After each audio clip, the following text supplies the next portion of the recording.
too sure. I'll see in a second. Karen said day one was lit. Brittany said it was lit. Yes, yes, it's going to be even better today. Even better today. We got a full lineup full of heavy hitters. Okay, cool. We're going live on the right channel. So full lineup full of heavy hitters. So you're going to be getting so much information today. And let me try to find this. Okay, cool. Yep. So you're going to get so much information today covering different GovTech information. So today, this is our schedule. So if this is your first day coming in, this is our free GovTech Summit hosted by GovTech Con. And really what we wanted to do was give everybody kind of like a sneak peek on what you can expect with the actual GovTech Con conference that's going to be happening next week. It's going to be in person and virtual starting on September 11th and it's through September 13th. So you can grab an in-person ticket. We have a couple of more tickets left, or you can grab a virtual ticket. They're 50% off. So there's $50 for a virtual ticket. And so this is our schedule for today. For today, we have our first talk is going to be featuring Abdul Kiaga and Lavertus Henry, also known as Ace. They're going to be talking about how to transition into GovTech as a veteran. We also have Asia Brown, Augustine DeGurl, and Irvin McBride talking about creative approaches to launching a career in cybersecurity and GovTech. And then, of course, we have myself. I'm going to be presenting today too, and I'm going to be going over my talk, GovTech, Breaking the Code to Freedom. And we also have Stefan Treadwell, which if you all have been here before, I'm sure you've seen him. He's going to be giving a technical workshop on Linux, so definitely don't want to miss that. And we have a special guest as well, Tech with X. They are an AI, pretty much, they're really known in AI. They are somebody who you really want to be here and learn from. You know, you do not get to hear from X live every day. So X is actually going to be going live at 3 o'clock. They're going to be coming on here. So yeah, this is going to be great. And I'm gonna drop some information in the chat as well if you don't have your GovTechCon ticket. And then also make sure that you join our free GovTechCon Discord, because inside of that Discord, we've got a ton of information as well. And that's where really the entire community is. So even if you're not really getting involved in person, you want to get involved in the community, because inside of there, we've got people sharing information about jobs. We've got people sharing information about meetups, people meeting up together. They have study groups, all types of stuff. So, you know, we're building that real government technology community full of different professionals and people even want to get into the industry. So just join the Discord. It's completely free. Just like Ace said, GovTechCon is literally 5 days away. Ace, let me pull you up here to a panelist. Let me get you up here to a panelist so that way you can come up and you can talk. And then also I'm trying to find something real quick and then we can drop it in chat. Let's see, let's see. And if you're watching this live on YouTube, thank you for tuning in. Like I said, this is going to be our free GovTech Summit, and this is day number 2. So if you missed the first day, you can catch the first day recording on the GovTech Con YouTube channel. All right, and then so let me drop these links in the chat so y'all can have them before we get going. Discord link, please. I got you. I got you. I got you. All right, cool, cool. So, first, let me see where's everybody from tonight? Or today? Sorry, y'all. I usually do these calls at night, so not used to doing these calls during the day. But where is everybody from? Let's see. Michael from Cali. We got DC in the house, Chicago in the house, New York, North Carolina. Okay, okay. We got people literally from all over in the house in here today. Connecticut. And then what type of tech careers do y'all work in? Let me know. Let me know what type of tech careers y'all work in. Let me know what type of tech careers y'all working in. Let me know. Let me know. Let me know. Let me know. Let's see. Before we get started, before we kick off, because like I said, we're gonna have a lot of information that we're gonna cover today.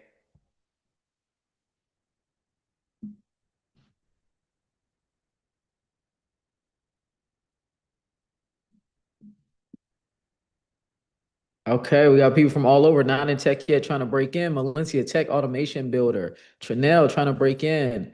Chester trying to get started. All right, cool, cool. Well, like I said, we want to kick this off. We're gonna get this all started. Just want to make sure everybody has some time to get into the room. So today, what we're gonna first be kicking off with is our first talk, which is going to be featuring Ace and also featuring Abdu Kiaga. And so what we're going to go over is pretty much how to break into GovTech as a veteran. And I feel like, of course, there's a lot of veterans that are interested in this industry, but they don't know how to get in. I talk about this all the time that I feel like the military doesn't really do too good of a job of explaining how veterans could get in. Okay, I'll drop a new Discord link in the chat. It doesn't really do a good job of explaining how veterans can get into this industry. So, Abdu and Ace, can you all introduce yourself? Let us know, who you are. Let us know your background and just a good intro so people can know who you are before we get started. Yeah, I'll let S go because his name is SCE, mine is ABD, but I'll let him go first. All right, no problem. Good afternoon, everybody. Welcome, welcome. First of all, thank you guys for coming to the summit. We got about 5 days away. My suit's already laid out, but but that's besides the point. Nevertheless, my name is Labertus Henry, better known as Ace, United States Marine Corps veteran. When I transitioned to GovTech in 2023, it was a crazy, crazy time. Trying to figure out what I want to do when I was getting out. I was getting out pretty soon. End up finding the old SLS. And then from there, just locked in, did what I had to do. And then eventually finally broke in straight to SOC. And then from there, just took off. So, yeah. That's pretty a good story. So my name is Abdu. I work in the DC area. I'm not a veteran yet. I'm in the U.S. reserves, but that we'll go through how that came to be about. I wanted to get into the GovTech industry. For people who live in DC, you know how big the GovTech industry is in the DC, Maryland, Virginia area. It's too much jobs, but it's also too many people with too many degrees, too many certs. So if you don't have the degree, you're going to fight with people who have a lot of certs. If you have certs, you're going to fight with people who have a lot of certs and degrees. So I wanted to get into GovTech in about 2022, but I always hit a wall. Everywhere you go, do you have a clearance? I say no. Do you have a clearance? No. You go to interviews, they say, you don't have a clearance, we don't have money to support it. Then finally in 2024, about I think April, I got a job, but I was at that job, and the contractor had a contract with NOAA. So NOAA said, no, we cannot have anybody work on this contract if they don't have a clearance.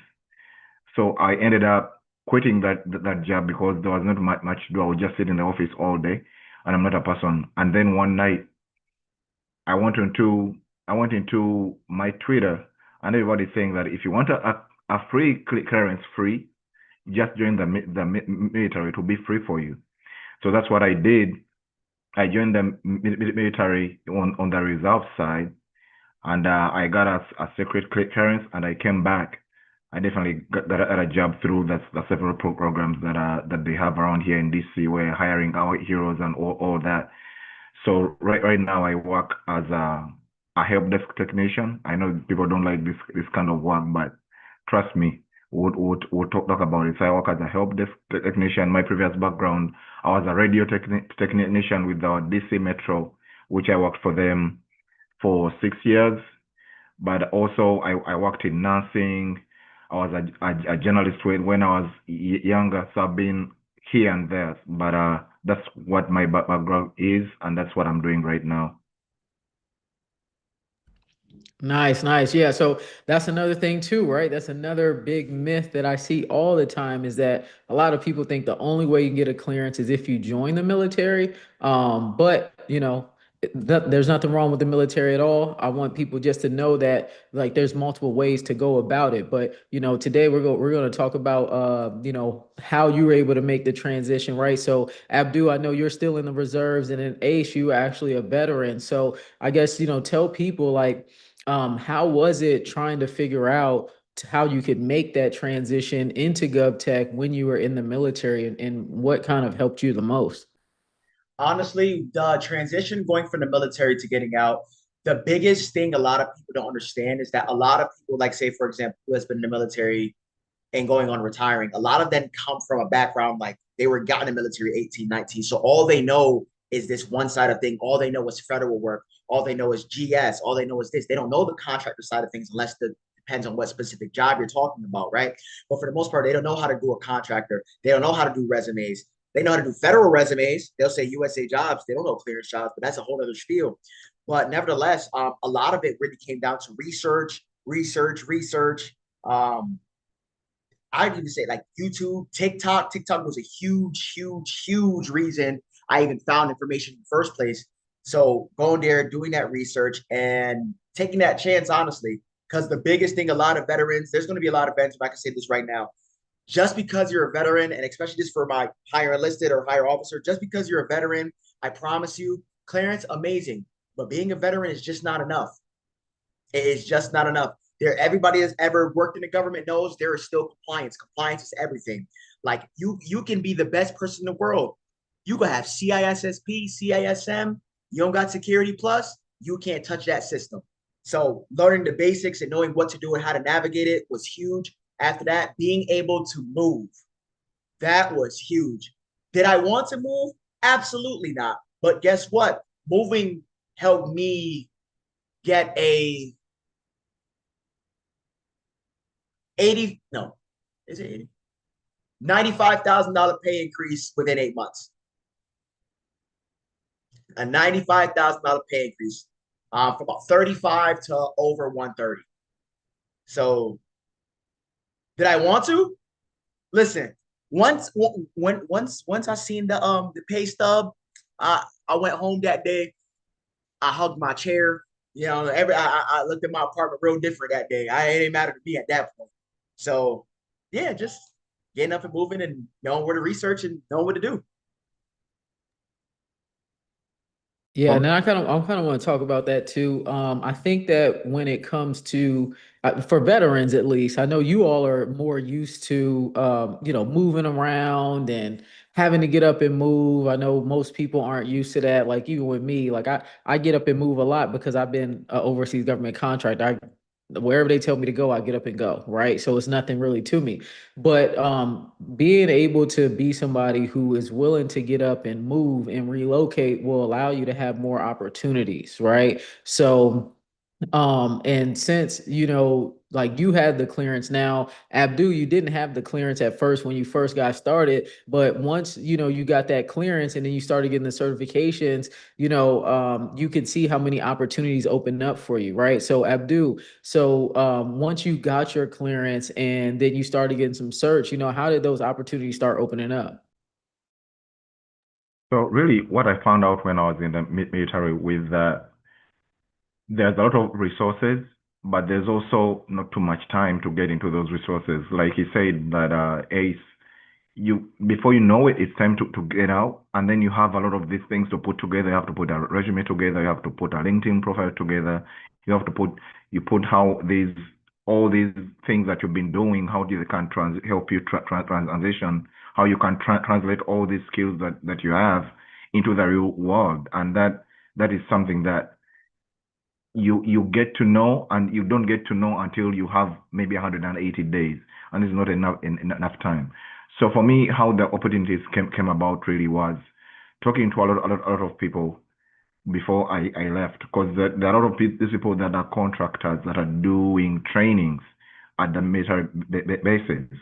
So you find someone who had been working for the military for 20, 25 years. Now they are trainers in these institutions. They're the ones teaching the security plus, they're the one teaching the cloud stuff.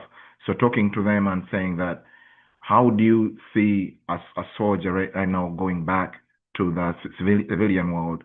What can they do to put themselves in the best of places? Like you said, being a veteran is not enough, but you have to do something that makes you stand out. So what for me, what I did is going into those websites like clearance jobs. If you want to clear clearance jobs now, and you filter out jobs by the clearance that you have those opportunities right in front of you. So you also have the good thing with clearance jobs. It also has the recruiter's ID over there, so you can contact them and say, hey, I have these qualifications I've seen on your website. You have these types of jobs. Here's my resume. Please take a look at it. Of course, you follow that up with all this stuff on LinkedIn and all that.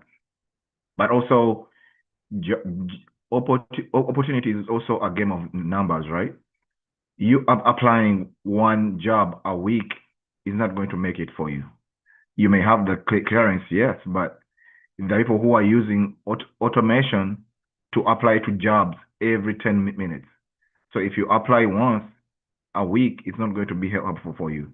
So when you go to these websites, LinkedIn and all that, having to apply volume 20 jobs a day, 30, 10, 15. I've seen you fight with people saying that applying to 10 jobs a day was a lot. But if you need the opportunity to get probably interviewed once, maybe a month or twice a month, you need to have this volume numbers at the back of your head that there's someone out there doing more than what you're willing to do just to get 60K a year, 50K a year. In some places that's not a lot of money, but in many other places that's a lot of money, and people are putting in a lot of work to make sure that they get these opportunities. So getting the right certs, going to websites that are tailored to your certs and also your types of experience or clearance that you have, but also playing the number of volumes is what helped me get where I am. Even when that people think that, oh, when you have the clearance, it's going to be an automatic thing that you're going to have multiple opportunities falling on your lap, which is not necessarily the case. Yeah, and I wanted to talk about how you were talking about like when you could start a job and then they'll say, hey, you got 180 days to get the certification. I talk about that a lot, right? That's not a lot of time, right? So, not everybody's going to be able to just knock out a certain 180 days. I think it's much better to like just get those certifications before you even start the job search, because you don't want that type of pressure on you, right? Like it's already hard enough studying, and then hey, if I don't pass this test, I'm gonna lose my job, right? It's that real when it comes to these contractual requirements. So when you're getting started in GovTech, what certifications do you all recommend for So the when you're veterans out there, even if they don't have a tech background? if you're getting started in GovTech, the one certification you absolutely positively need is CompTIA Security Plus. There's really no ifs, ands, or buts. There are other certifications that meet DoD requirements, the IAT level 2, but Security Plus is going to be your easiest one. If you want to move into like security operations, then there's CYSA, CDH, and things of that nature. But the bare bones basics, I mean, absolute bare bones basics, is CompTIA Security Plus. You don't have that, even if you have a security clearance, sometimes they'll give you the stipulation of saying, hey, you have 60 days, 45 days to go get Security Plus. But again, as they were saying, you don't want that pressure. You don't. So go get Security Plus. Everybody in here, if you don't got it. Yeah, and the good thing about the Security Plus is that, at least for where I was, they give you that time to study it. There are people there who are specifically teaching you that stuff every Saturday and Sunday. They have a time frame that from 8 to 6, soldiers are allowed to be. They don't have to come to any formations. They don't have to do anything else. All they have to do is sit in one place in a library, sign out, and say, hey, I'm going to do my Security Plus. No one will bother you. So that is one of the things that I saw that about the Security Plus is there's even a time designated for people who are trying to get that cert. And everybody knows if you get out without a Security Plus while you're in the military, it's going to be a little bit of hard. I know they give you money to take other certs, but the Security Plus is really one that you should go after. And then Security Plus is good, but with the way the industry is going, please take opportunity of these free AI certs that everyone is giving out. Because if you see stuff, a lot of people giving out stuff for free, it's going to be a chance they're going to take those away, and then those same things are going to become the benchmark. Like now, Oracle is giving away those AI certifications. When Microsoft was doing the AI advanced program for 4 weeks, when they did teach 3-4 days a week. When you see them giving away those type of things for free, they're going to take them away. But then on the job application, you begin to see proficient with prompting. Now, if you don't have that, but you only have the Security Plus, it's going to be very hard for you.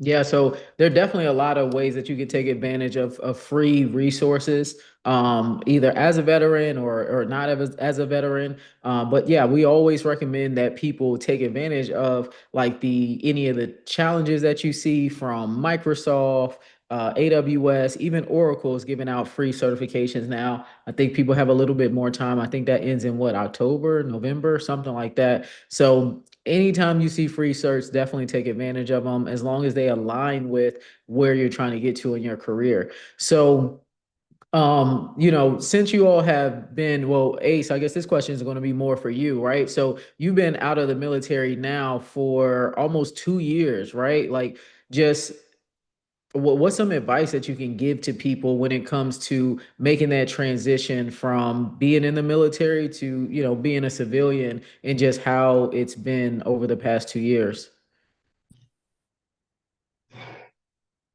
Honestly, and this is gonna suck. I mean this wholeheartedly. For all my veterans out there, when you are getting out, especially active duty, can't really say for reserves since you're pretty much in the, but for active duty, there you're going to break down. Like I promise, like I'll say this, no problem. I have no problem saying this now.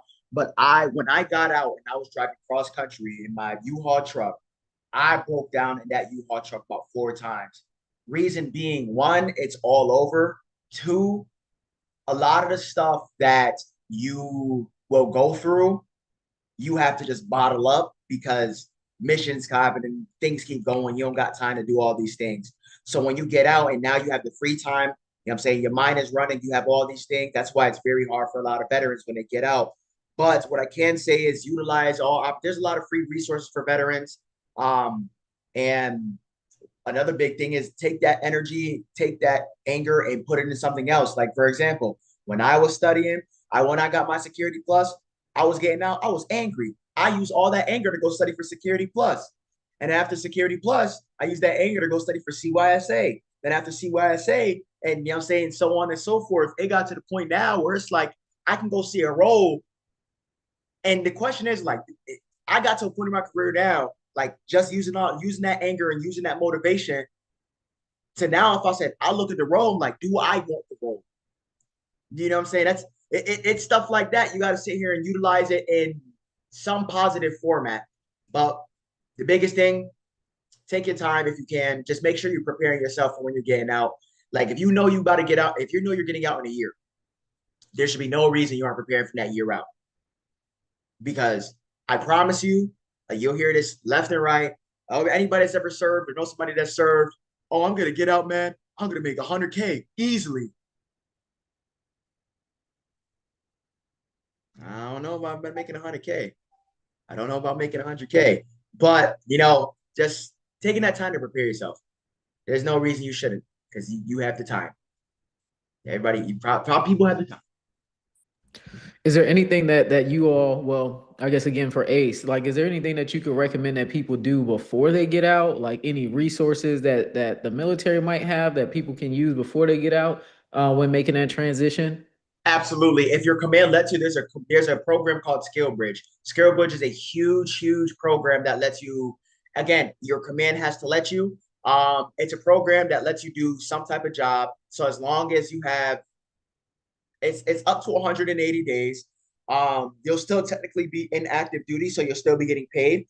And they'll pretty much let you go out and do whatever skill bridge is out there. Like you have some for software devs, you have some for cloud engineers, you have some for red team.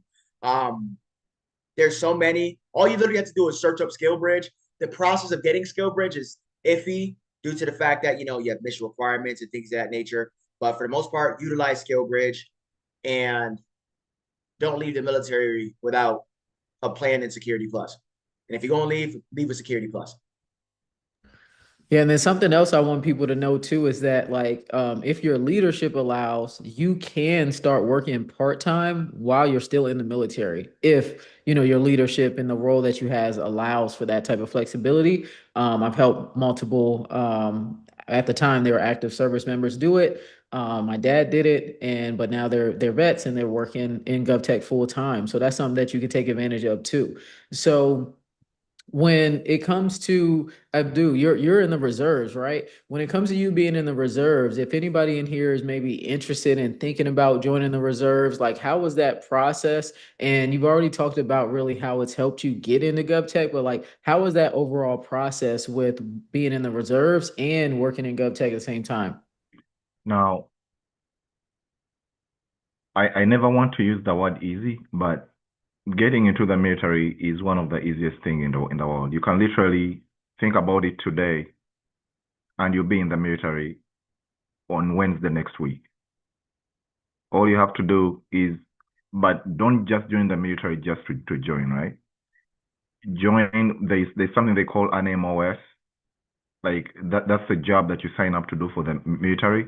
So if you're into the tech side, you get MOSs like I did. I did the network communications specialist.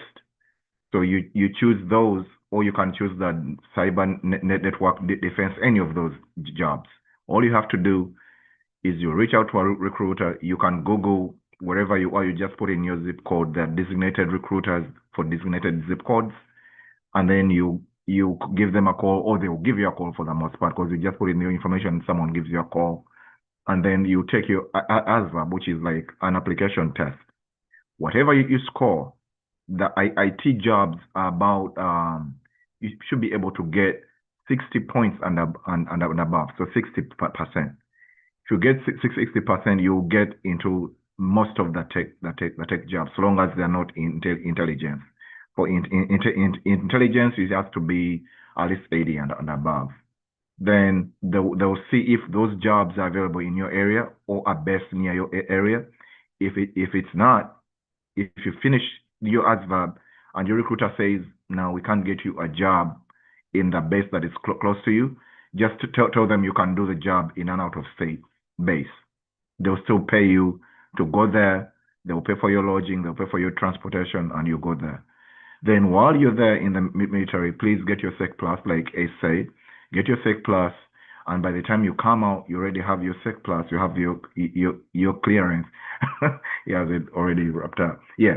So the process is really easy. Just call up a recruiter. Make sure that you're choosing jobs that are in the IT field. You can search them up. The 25 series are IT. The 17 series are IT.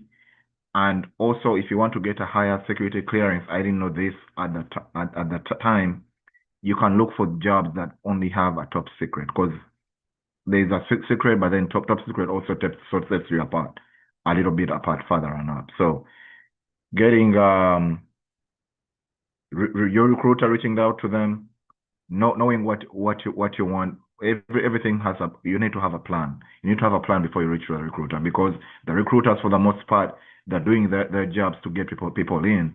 They may not have your best interests at heart, but if you know what you need, it's always better that way, that you get a job that you want. Also, hey, ask for a bonus. Always make sure that you go for a bonus. Choose a job that will give you a bonus. I see people getting into the military for free. Yet a lot of people getting into the military after they're going to get paid 40K, 20K, 15K off the bat.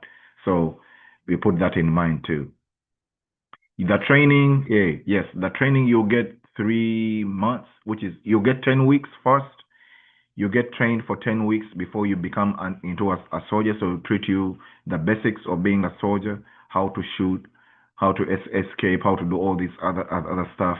And then depending on what your job is, for example, mine had a 20 weeks training. So I had to stay over for another 20 weeks to get trained, to finish, and to qualify as a network communications specialist. So depending on which one, if you choose a 17 series, you're going to be there for at least another year, because these are trainings that take about 18 24 months to complete. So also you need to put that in mind. But you need to know the longer the training is, the higher the clearance is for the most part. 20 weeks and below usually gets you as secret, and 20 weeks and above usually gets you a top secret. So you need to keep that in mind too. Some of the MOA says you can choose the 25 hotel, which is 25H. You can choose the 17 Charlie. You can choose the 25 Bravo, which is 25B. So all those are the jobs that are tech related that can get you easily through the door. You can Google them. You'll see what kind of jobs or roles that can translate those into the civilian world, and you can see you'll see most of those are these jobs that Bose Hamilton is always hiring for, NASA is always hiring for, DISA is always hiring for this type of jobs. So you need to put your best foot forward, and it all starts with the kind of job that you choose to do in the military. For me, that's what I did, at least. So we have some questions. Some people are asking, like, how long are these military contracts if you decide to join the military? So the contract usually is 3 years and above. So if you sign a 3-year contract, which is mandated, you have to stay for another 2 years. Those two years you can be called upon at any time, and you can't say no. I signed a 6-year contract, but I cannot leave until it's 8. So you get 3 years as a base for the most part, but then you are mandated to do an extra 2 if you get called upon to go and serve. You have to get up and go. You cannot say no after those 3 years are done. So if you decide to renew after that, you can go ahead, but it's usually 3 years and above.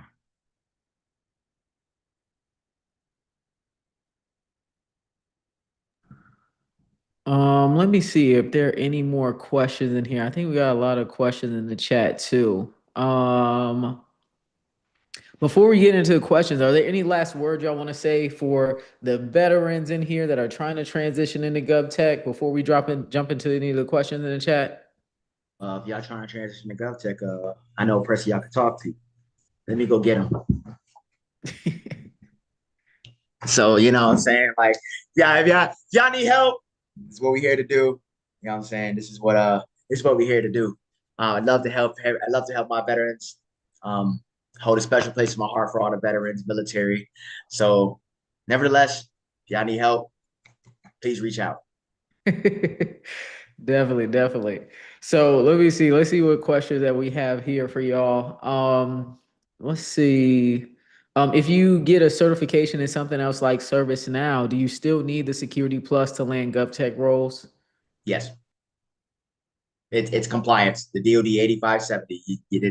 There's no ifs, ands, or buts. Now, granted, if you want to be like a ServiceNow developer, like you're going to need whatever crazy ServiceNow certifications, but it's going to be in conjunction to Security Plus. You can have CISSP, still can't touch a computer. It's I promise you that there's no, you can have CISSP, cannot touch a computer. Oh, shout out Irvin. What up? Somebody else asked, is this for any branch, like what you all were talking about earlier? Yes, every branch has their own. Some branches are better than the others, especially when it comes to certain like cyber programs, like for example, and Navy and Air Force. Primarily, the Air Force has the best cyber programs, and then Space Force, if you can get into that, but they are highly competitive. But nevertheless, I mean, whoever's willing to give you the opportunity, especially if you're trying to go to the military route, just take it. Just take it, because when it's all said and done, if you want to be a contractor and go support a whole different program, by all means, but they're all going to give you similar trainings. Let me also tell you a secret on that. So the 17 Charlies now in the military, they're moving over to Space Force.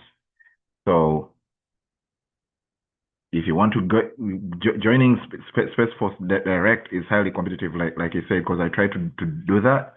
Everyone said, no, you have to be either on the level of a captain and above.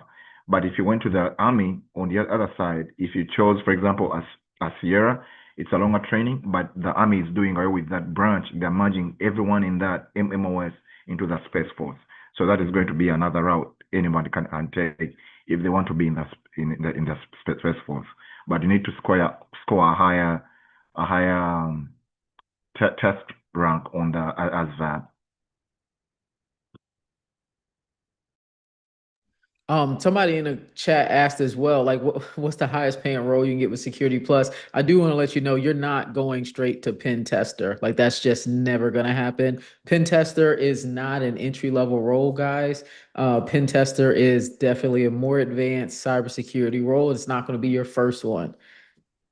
Yeah. Pen testers, or some people that don't know what pen testing is, hackers, probably one of the most technical fields you can get into within cybersecurity. It's one of the most technical fields you can get into. Is it very rewarding? Absolutely. Is it a very high paying? Oh yeah. Is it very hard to break into? Very much so. Oh, we got some questions on YouTube. Let me give them some love too. Hold on. Let me see. Do you think moving to the middle of nowheres overseas is worth it in GovTech? Yes, very much so. Listen, listen. And listen, if I'm lying, I'm flying. And Bees will tell you too. You can make over 100,000 in less than 2 years with just Security Plus. Quite frankly, maybe 18 months. From the day you start your job and to 18 months later, you can make over 100,000. And I ain't gonna give y'all no more than that, but just know you can. Yeah, and in terms of like going overseas and moving to the middle of nowhere, I really think that just really depends on what you want to do, right? What, like, I don't know what you mean by middle of nowhere. What's middle of nowhere, right? Like, I lived in a very rural area in Japan, right? Like, I lived in a fisherman's town, which was, it took 45 minutes to drive to McDonald's, but I was still making that drive. Like, it took 3 hours to drive to the nearest base, right? So it just depends. Like, what's middle of nowhere? I don't regret anywhere that I lived and worked overseas. I would do it again a million times, right? I'm about to be going back overseas again, right? So I guess it just depends on what you really want, right? I think we were talking about this yesterday. I was talking about this with Wes. He spoke at GovTech last year, and we were just talking about, the sacrifices that you have to make when it comes to getting in GovTech, staying in GovTech, and just moving up in your career, right? You're gonna have to make some sacrifices. Everything isn't gonna be perfect. So as long as you understand that, hey, sometimes you're gonna have to move to places you don't want to move to, right? Like, I moved to Boston. I didn't know anybody. I moved in with a coworker I had never met before, and I was sleeping on an air mattress. Why did I do that? Because I wanted to work for the federal government, and it really changed the trajectory of my career, right? When I moved overseas to Japan, I moved to the middle of nowhere. Like, I was literally living in the middle of nowhere. Changed the trajectory of my career. Everything's not going to be perfect, and that's fine, right? Even Ace, right? Ace, where did you move to when you were getting in GovTech too? Man, I moved to Vicksburg, Mississippi. I can't lie, that place was really like there's one target and it was an hour away. Like it was in the middle of nowhere. But the best part about a lot of these roles that are in the middle of nowhere is the fact that a lot of them, like say for example, I can't speak for up north. Up north is a faster pace of living, but down south in those like rural areas like Mississippi, maybe Florida and stuff, the work pace is a lot slower. So it allows you to do a lot more. Like for example, you can sit here and study for certifications. You can sit here and do school. Please do school. You know what I'm saying? You can sit here and do all these things, work on your skills, and then depending on how the work structure is, you can sit here and probably cross train or even move into a specific role. Like for example, with me, what I was doing first with my first like my the SOC job, I was doing a lot more vulnerability management, and then next thing you know, I'm over here getting moved, and now I'm doing incident response. Now I'm doing cloud security, all within the same company, but just being in that place where nobody wants to live. When things need to get done and you're willing to volunteer, they'll get you going tomorrow.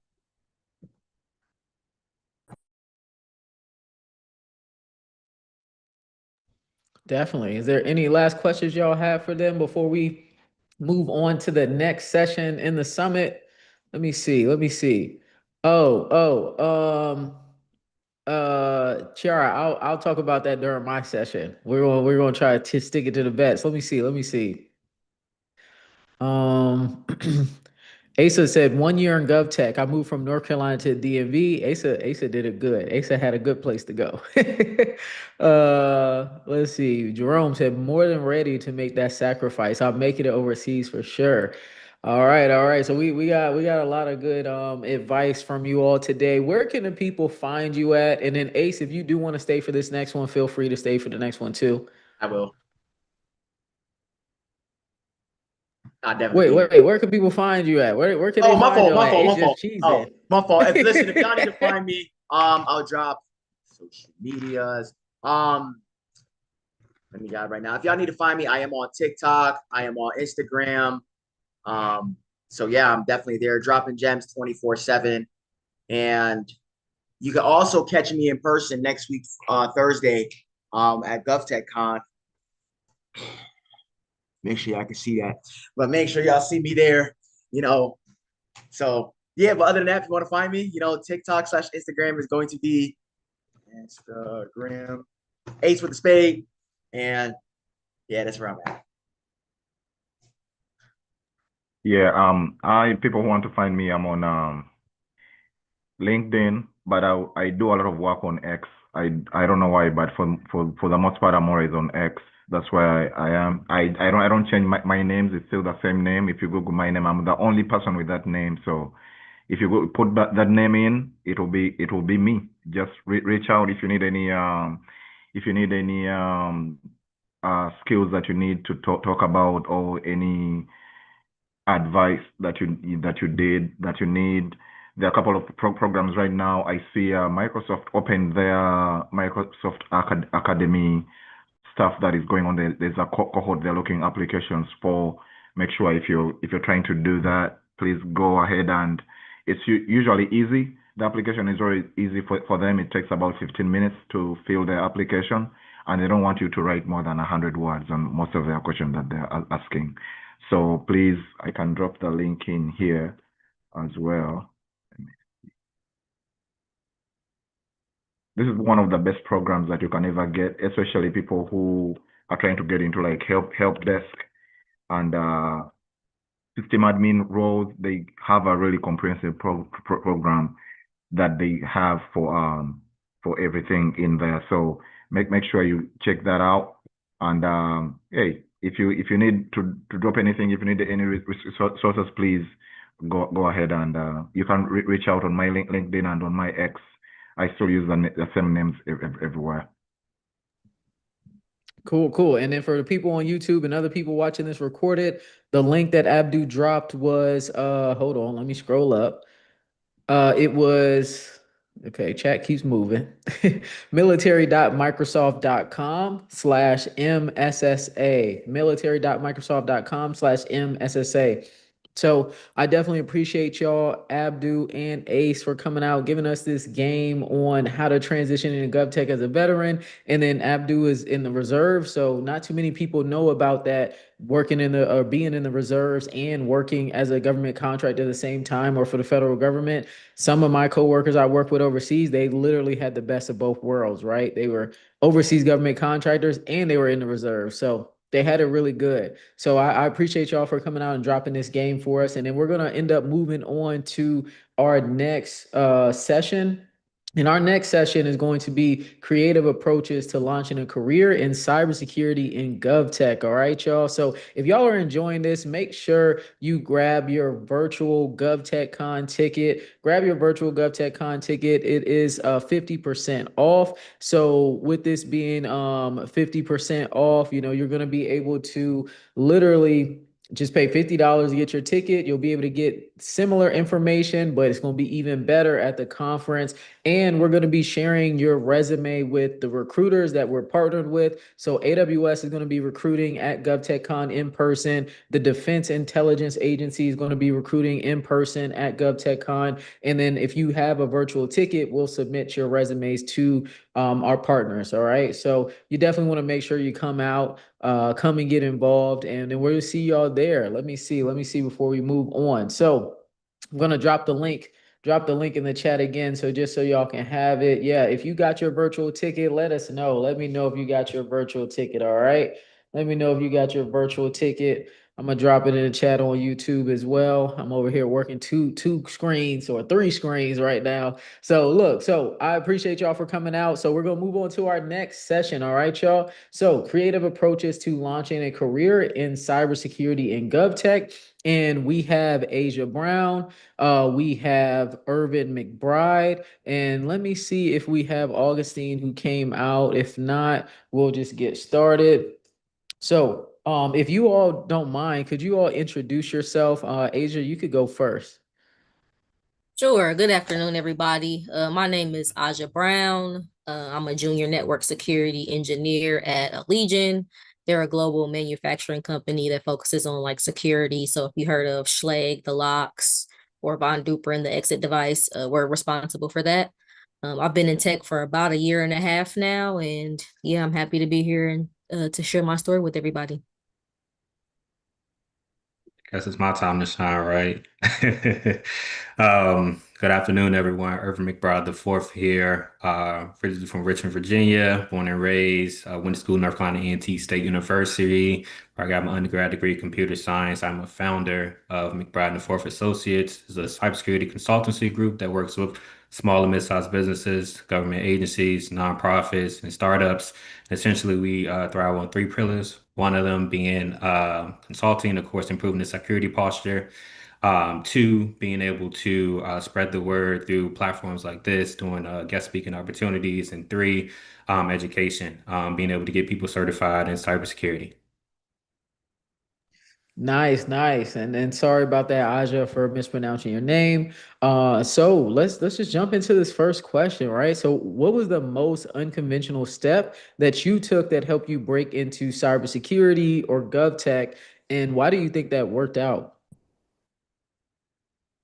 So yeah, I guess I'll start. The most unconventional step I took was taking a risk and taking a free boot camp, which a lot of people, they shy against certain boot camps.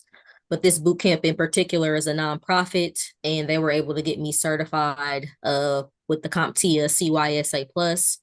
I was very skeptical about the program at first. But as I went into it and was getting into the work, networking, meeting the people, seeing what the company was about, I knew that it could, possibly change my life. This company is called Perscolas. I don't know if anyone's heard of it. They're national. So what I did was I signed up for it. Initially, I wasn't going to get into cybersecurity because I didn't have any really IT background experience. I'm coming from the mortgage industry. So it's totally new, totally different. And they see my background as far as dealing with compliance and stuff in the mortgage industry. We deal with risk, things like that, harboring, and keeping people's personal information and things like that. So they thought that I would be a good fit for the cyber track.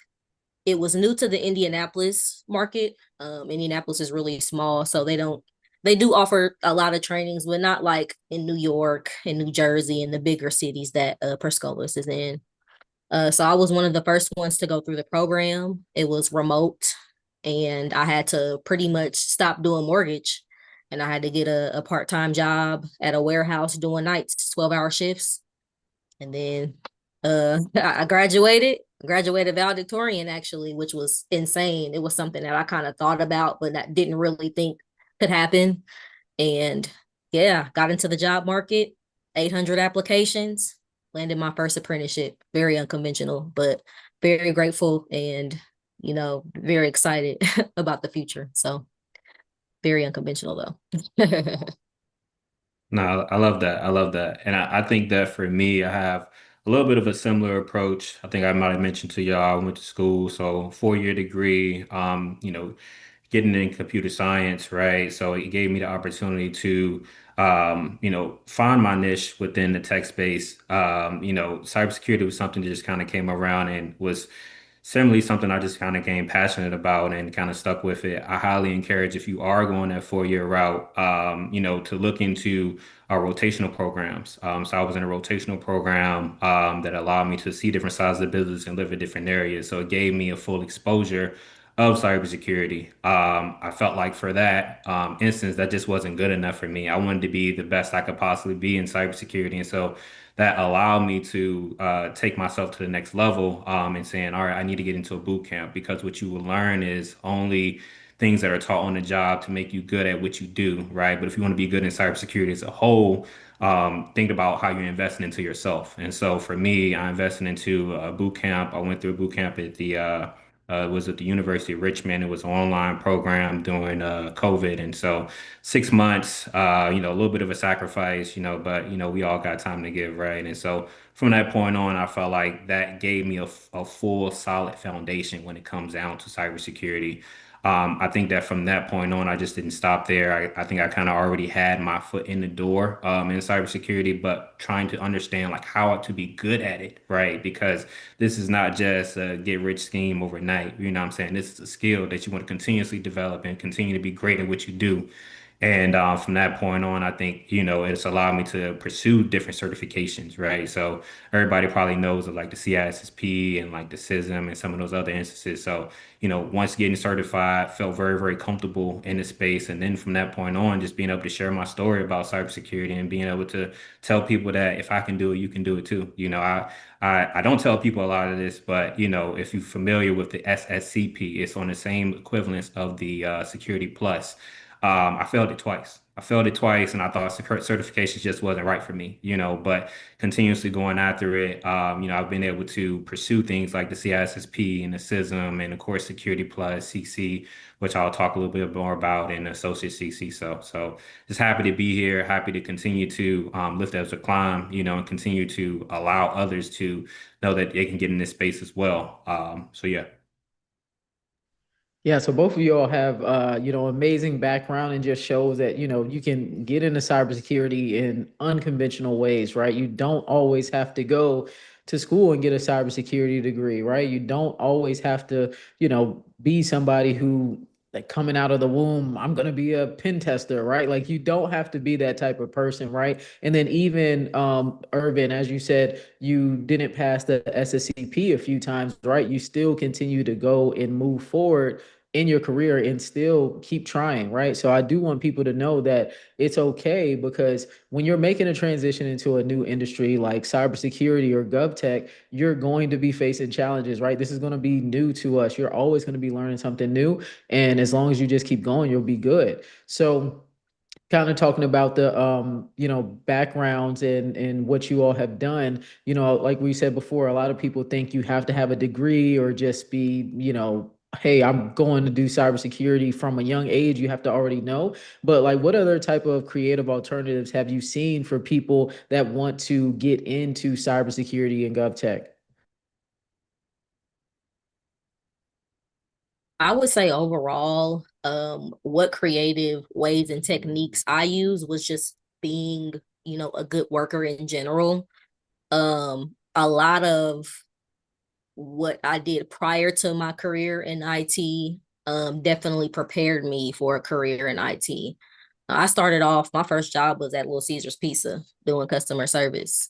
And that was a very character building job. Like it taught me to deal with all types of people. It taught me how to communicate and things like that. So I think just being a good worker in whatever you do, just being good at it, be known for being good at it too. Like I can say any job or any opportunity that I was a part of, I can go to and call and have a reference and they'll say everything I'm saying now. Like I was a good worker, I was good at what I did.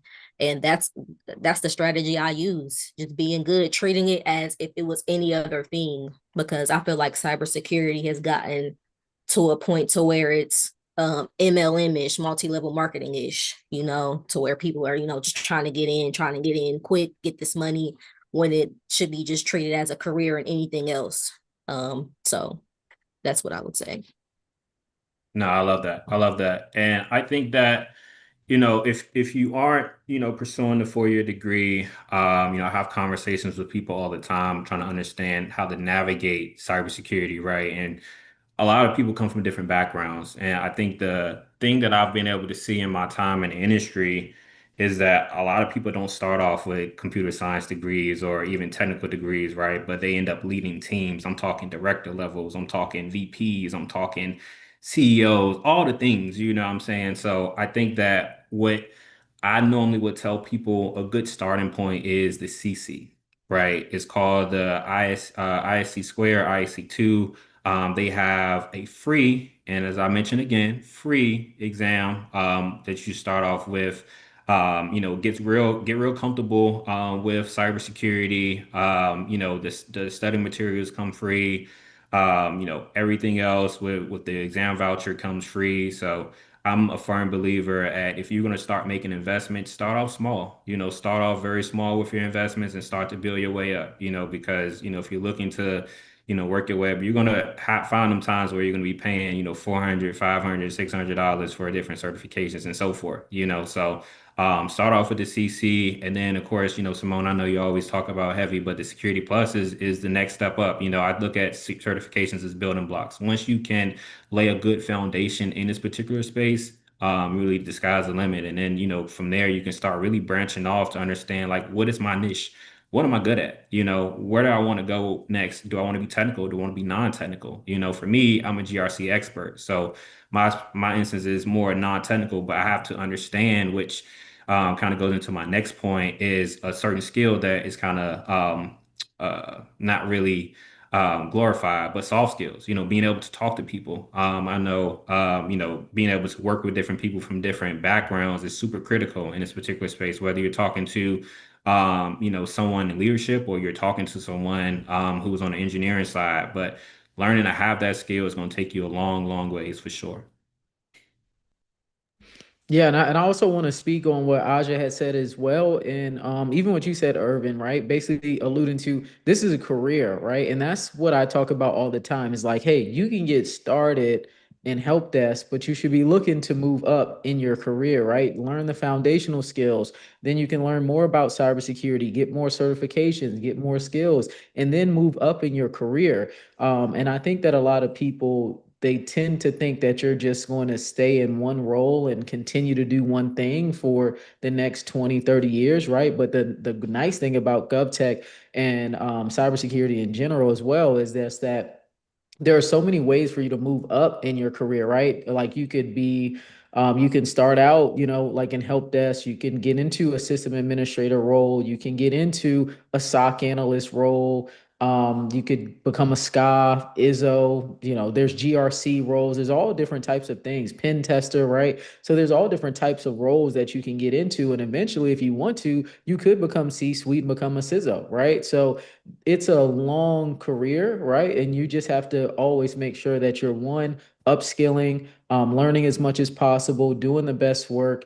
And, that way you can continue to navigate and move up. So for our next question here, trying to catch up. Yeah. So if somebody's starting from scratch today, I think Aj already kind of answered some of this, but if somebody started from scratch today, what's one overlooked skill or certification you'd recommend they pursue to stand out? Yeah, skill, just communication. You got to be able to know how to talk to people, customer service. Because even if you move up from help desk, which is a customer service role, essentially, if you move up to like an analyst or engineering level role, you're going to be dealing with a lot of people still, because people are escalating to you at that point. So you definitely need to know how to translate from technical to make sure like this finance guy understands what you're talking about. You can't just go in and be like, oh, the firewall and TCP, and you can't just be talking in technical jargon. You have to make sure what you're saying is conveyed correctly to where others are understanding you. So yeah, communication is number one for me. Yeah. Yeah, no, I love that. Like I said, soft skills are super, super important in this particular space. A lot of people think that it's just knowing the technical pieces. Like I know you call it like TCP and like firewalls and all those particular things. Like it's you have to know it, right? You have to know it to be able to do the job. But to continue to take you to the next level and also make you great at what you do is being able to really articulate and being able to really communicate amongst different crowds. I would say like another instance, when you talk about a particular skill, I mean, AI is really hot right now, right? I mean, it's really becoming a big buzzword for a lot of different folks and a lot of different industries. I would say like starting to pivot and lean into that. I know different groups like ISACA and excuse me, ISC2 or ISC square, whichever way you call it, they actually have certificates for AI right now. And so being able to really hop on that is going to be super critical because you have to understand that the threats are always going to continuously evolve, right? And so for you, you have to continuously evolve your skill set, and you got to understand like where the different trends are going, where you currently are, and where you need to go. And so, like I said, AI is one of those particular places I would mention. I would also say CMMC is another big space. I know there's going to be a workshop, so make sure you get your ticket. You know what I'm saying, to check that out. But CMMC is a really big space. If you're, DoD contractor, it's a lot of compliance that needs to be done in that space. So, once you get in, right, you understand, you know, what cybersecurity is and, how to particularly help people protect their companies, protect their businesses, protect their systems. I would look into CMMC being another instance. Definitely, definitely. Um, so cybersecurity and GovTech roles, they often require either clearances or specialized knowledge. How have you or other people that you know navigated the barrier in innovative ways? So I would just say like making sure your resume, even though you might not have a technical resume, like Perscolas taught us to make sure it was somewhat techy and translatable to the industry. So like mortgage, you could use AI, like Irvin said, to be like, hey, make this a mortgage experience sound technical, and you can rework it from there. That's what I did, and honestly it worked. And then of course the certification that I had, I made sure I did tons of labs. It's not like we sat there and read the book and just took the exam. Like we did tons of labs, tons of case studies, a lot of real world stuff to go along with it. So I was able to showcase the labs that I was doing, the research that I was doing outside of that. So like where am I getting my threat intel from, or my cyber news and things like that from, just making sure I can speak to that, and just making sure you can speak to what you know confidently. That helps. That goes a long, long way, honestly. And that helped me get all of both of my tech roles that I got offered this year. So yeah. No, that's great. That's great. And I would say, so for myself personally, I don't have a clearance, but I know a lot of people that do have clearances, right? I think that clearances are really your golden ticket, especially in this GovTech space. And then being able to have a cybersecurity background beyond that, that is going to be super critical with being able to continuously have a job. I think that another part that I would like to call out is that, you still can make moves with or without a clearance. Let's just be clear. Having a clearance just allows you different opportunities, because, if you go on like clearance jobs and like some of those other instances, it may ask for like a person that has an active secret or an active TS or whatever the case it may be. And so it may limit you if you don't have that particular instance, right? But going another step further, if you see that ability to obtain, right, that's going to be your green light to just go for it. Anything can particularly happen at that particular point, with those particular words listed. And then from that point on, too, without having a clearance, having the right certifications to be able to just talk about, what you're capable of doing and what your knowledge level is going to be super critical. I don't think that certifications make you who you are, especially with me having a lot of them to really show for it today. But I will say that for someone that doesn't know you on the other side of that, that is looking for someone with a particular skill set, it's super critical to have some of those things. So, like I said, starting off with the CC, Security Plus, if you want to go crazy, CISSP and SISM and all those particular things, CRIS, you can really go for those particular instances, and still, end out pretty good, so um, both instances can work out for you. Definitely, definitely. So, both of you all, looking back, what's a career risk that you took early on that felt uncomfortable at the time, but it ended up opening the biggest door for you in your career? Great question. I would think for me, taking a limb like around the age of probably 18 or 19. I'm a college dropout. Not saying I won't ever be a college graduate, but right now I'm a college dropout. And after that, I decided to do more entrepreneurial things. I was really into real estate. I still am really into real estate. So I tried to become a real estate agent. I failed the test 9 times. And then after that, I became a notary and I did like over 100 loan signings across the state of Indiana. And I was 19 years old and it was my first business. I worked as a sole proprietor, so I really didn't know what I was doing, but I got to network. I met so many different people, and that led to my career in mortgage, which led to my career in IT. So definitely, I would say, becoming a notary and taking that step as a young professional, did wonders for my career. No, that's what's up. That's what's up. I mean, working in cybersecurity, what risks do you not take, right? But I will say, for me on a personal level, the risk I probably took was, starting off, in private sector. I thought, great companies to work for, a lot of incentives, a lot of everything, but we understand currently this particular market.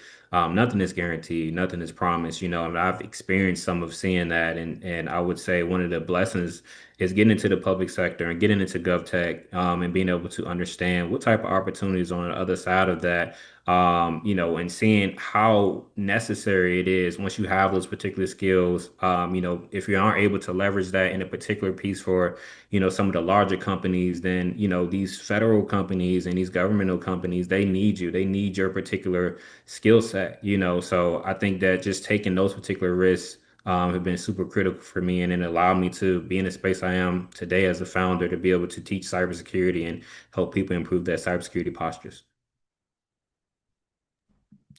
Definitely, definitely. So we can answer some questions in the chat. I know you all have given a lot of great game about like unconventional ways. And something that I think that a lot of people overlook just thinking about Aja's background is that there are a lot of transferable skills just in terms of like if you do anything that's policy related in a completely different career, you're doing anything where you're having to, so I guess if I could just break it down by like industries and careers that I see that easily transition into cybersecurity, police officers all the time, everything's policy, even security guards, people in the military that were police officers, security guards as well. I see a lot of people that are in finance, like just like Aja, right? Like finance, mortgage, stuff like that. Anything that's very policy driven, even healthcare, lawyers, those are easier careers to make the transition into cybersecurity because it's a lot of transferable skills. So people don't overlook your transferable skills. I believe everybody has transferable skills, no matter what job that you're doing. All right. So if y'all have any questions, put them in the chat so they can answer these questions before we move on to the next session in this summit. Let me see.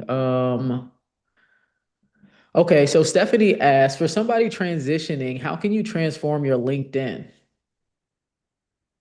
Great question. AI. I always use AI, or you can get like LinkedIn Premium. Like sometimes they make little suggestions and stuff like that. But if you can use AI correctly, if you got the right prompts, you can do anything with AI and optimize your LinkedIn. So that's my advice.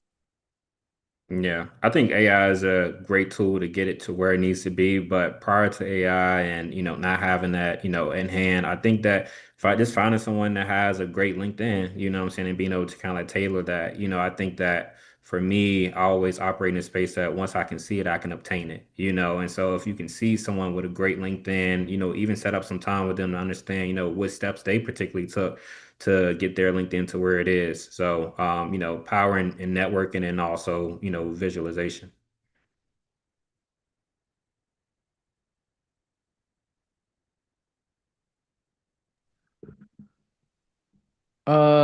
Let's see. Chiara asks, I see a lot of folks claiming that it's not possible to break into cybersecurity with zero tech background and experience. What would you all say to the naysayers? And do you think it's realistic versus non-realistic? It depends. I had somebody tell me that was one of my first interviews actually was for Lids, the company for help desk. And I remember they were trying to pay me like $18 an hour. And I was gonna take it because it was my first tech job. But you know, I was telling them, you know, eventually I do, you know, want to get into cyber since I got this cybersecurity certification. I want to use it, you know. So they were like, you know, it's not possible, maybe 1 to 2 years or more. And I'm like, oh, okay, you know. And then that's when I got hit up about my apprenticeship was actually, you know, a cybersecurity apprenticeship. They gave me the choice to be a threat hunter or to be a network security engineer.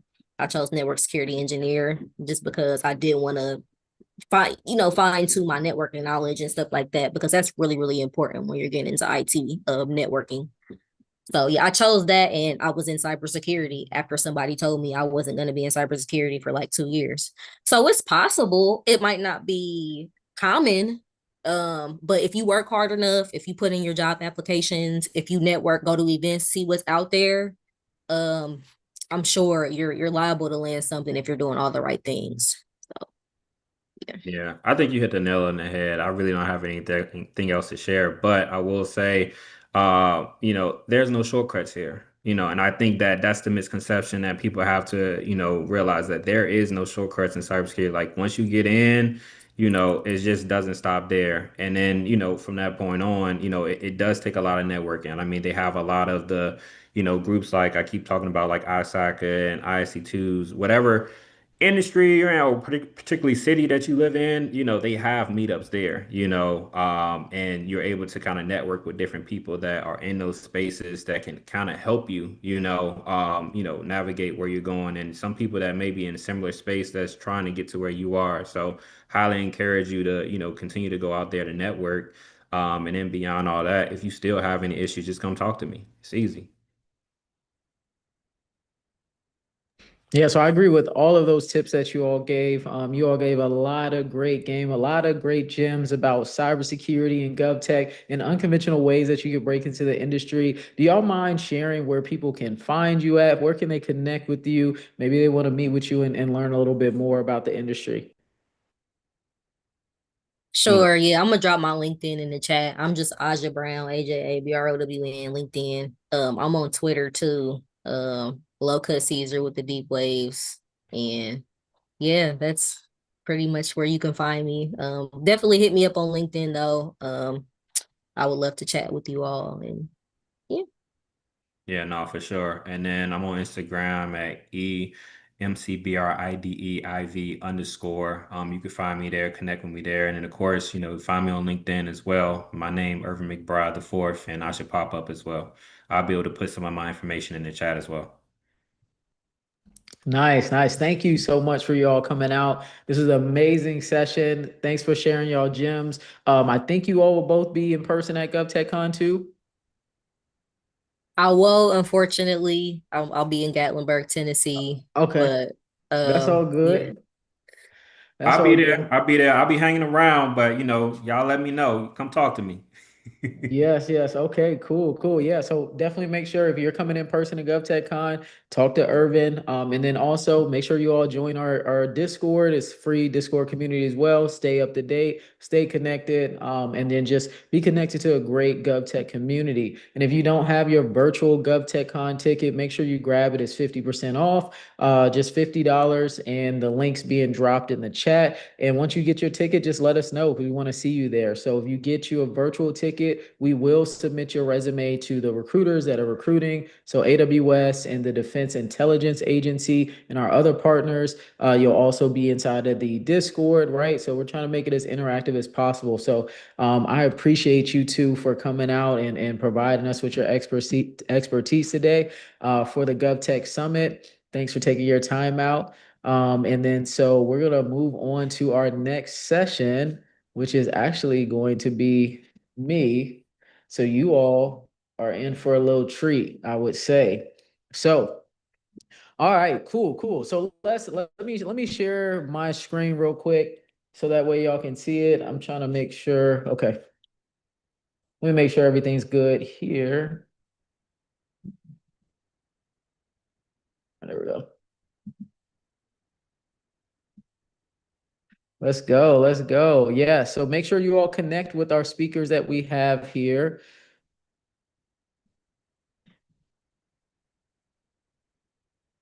All right. Y'all can see my screen. Yes. Cool. I don't know if you're going to be able to see me too as I'm talking through this. Trying to figure out. Yeah. All right, cool. We'll just do it like this. All right, so we'll just go like this. I don't know how to get to show my camera two on here. I don't know, Zoom's a little funny now, however it is. But what we're gonna do, my name is Simone B, also known as Bees, right? So this is my GovTech Breaking the Code to Freedom talk. All right, so I want you all to know that you are really able to get into this industry, use it to be able to build wealth and get to where you want to be at financially. Okay, so in this talk I'm going to teach you how you can leverage tech careers for wealth and freedom. All right, so if y'all don't know who I am, right, my name is Simone Berry, also known as Bees. I've been in GovTech for 16 years now, and I have a vast experience in the industry. So I started out in help desk, and when I started out in help desk, pretty much, I didn't know how far I would go in the industry. I didn't know where things would take me or anything like that, but I just knew that this was something that I wanted to do long term. So I started out in help desk. I ended up getting the CompTIA A+ certification at 16 years old. I went to a vocational school. So a month later, after I got the cert, I ended up getting a job. And that was my first help desk job in GovTech. And then just fast forward in, I ended up going to school for computer science, and I had a basketball scholarship. I ended up quitting the team and then just focusing all on my GovTech career in computer science. And throughout college, I had an internship with the federal government. I worked for the Air Force. I worked for Northrop Grumman. And by the time it was time for me to graduate, I had over 7 different job offers, right? So I had a lot of different options of where I wanted to work at. All of the job offers were in GovTech, and they ranged anywhere between 35,000 to 72.5. So I ended up going forward and moving forward with a company where they sponsored me for clearance, and I was an embedded software engineer, right? So I was writing code for different radars. So that's pretty much my background. And then I decided to go overseas. And when I went overseas, that's really where everything changed. Because going overseas, you're able to literally just you can make tax-free money. Your first, as of right now, in 2025, your first $125,000 is tax-free. And so, being overseas, I was able to save a lot of money, invest a lot of money, and that's really how I really got into building wealth with GovTech. All right. So, the power of different tech careers, right? So, there's high demand for tech skills.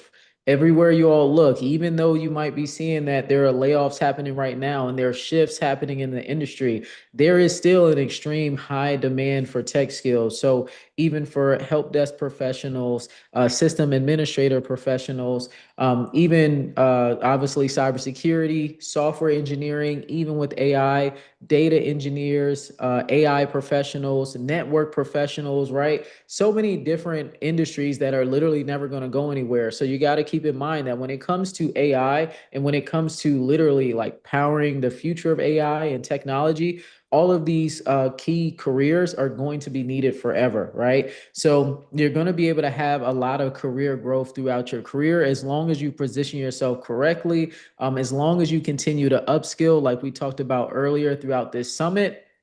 and you decide to specialize as you go further on your career and start to niche down. And you're also able to have great work-life balance in GovTech. To me, I think this is the one of my favorite things about GovTech is the work-life balance, because a lot of time in GovTech, there's different schedules that you can work, right? So anybody in here have like a non-traditional schedule that they work in GovTech? Let me know. Let me know. Anybody in here have like a non-traditional schedule? Do you work 410s? Do you work the 980 schedule where you have like it's every other Friday off or something like that? Anybody work those type of schedules? Let me know. Let me see in the chat. Let me see.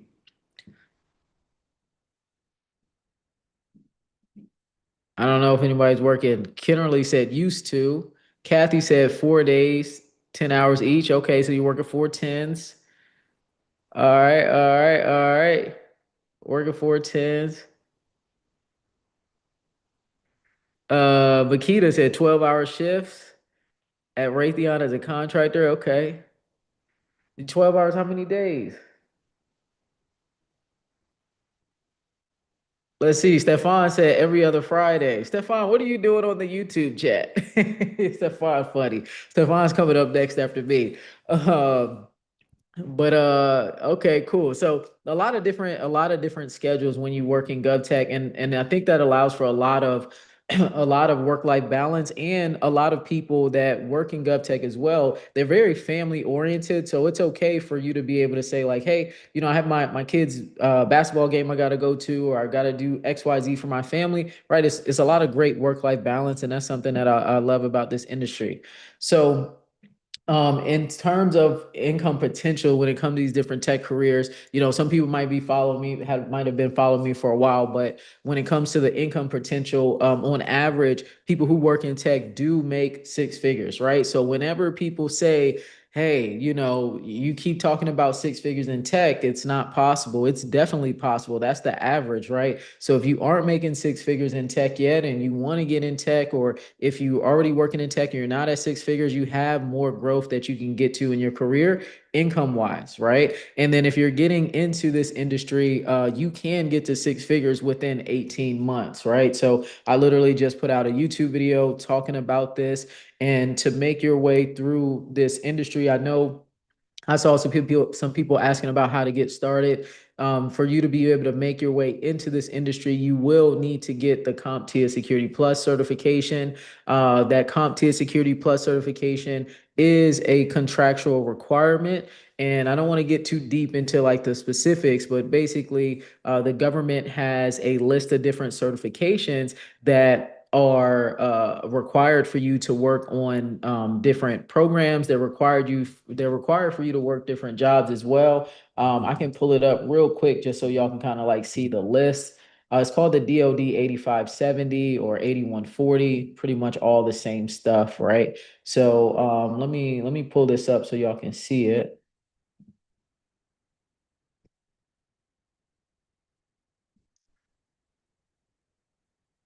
All right, there we go. Let me pull this up.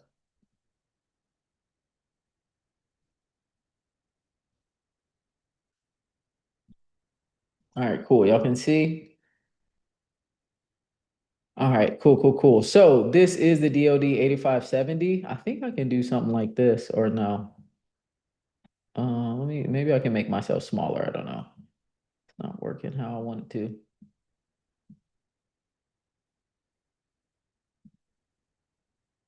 Okay, we'll do content only. All right, so we got the DoD 8140, DoD 8570, right? Again, pretty much same thing, same certifications. Trying to make sure YouTube can see this. All right, cool. So with this, right, we have Security Plus here. It's a IAT level 2 certification.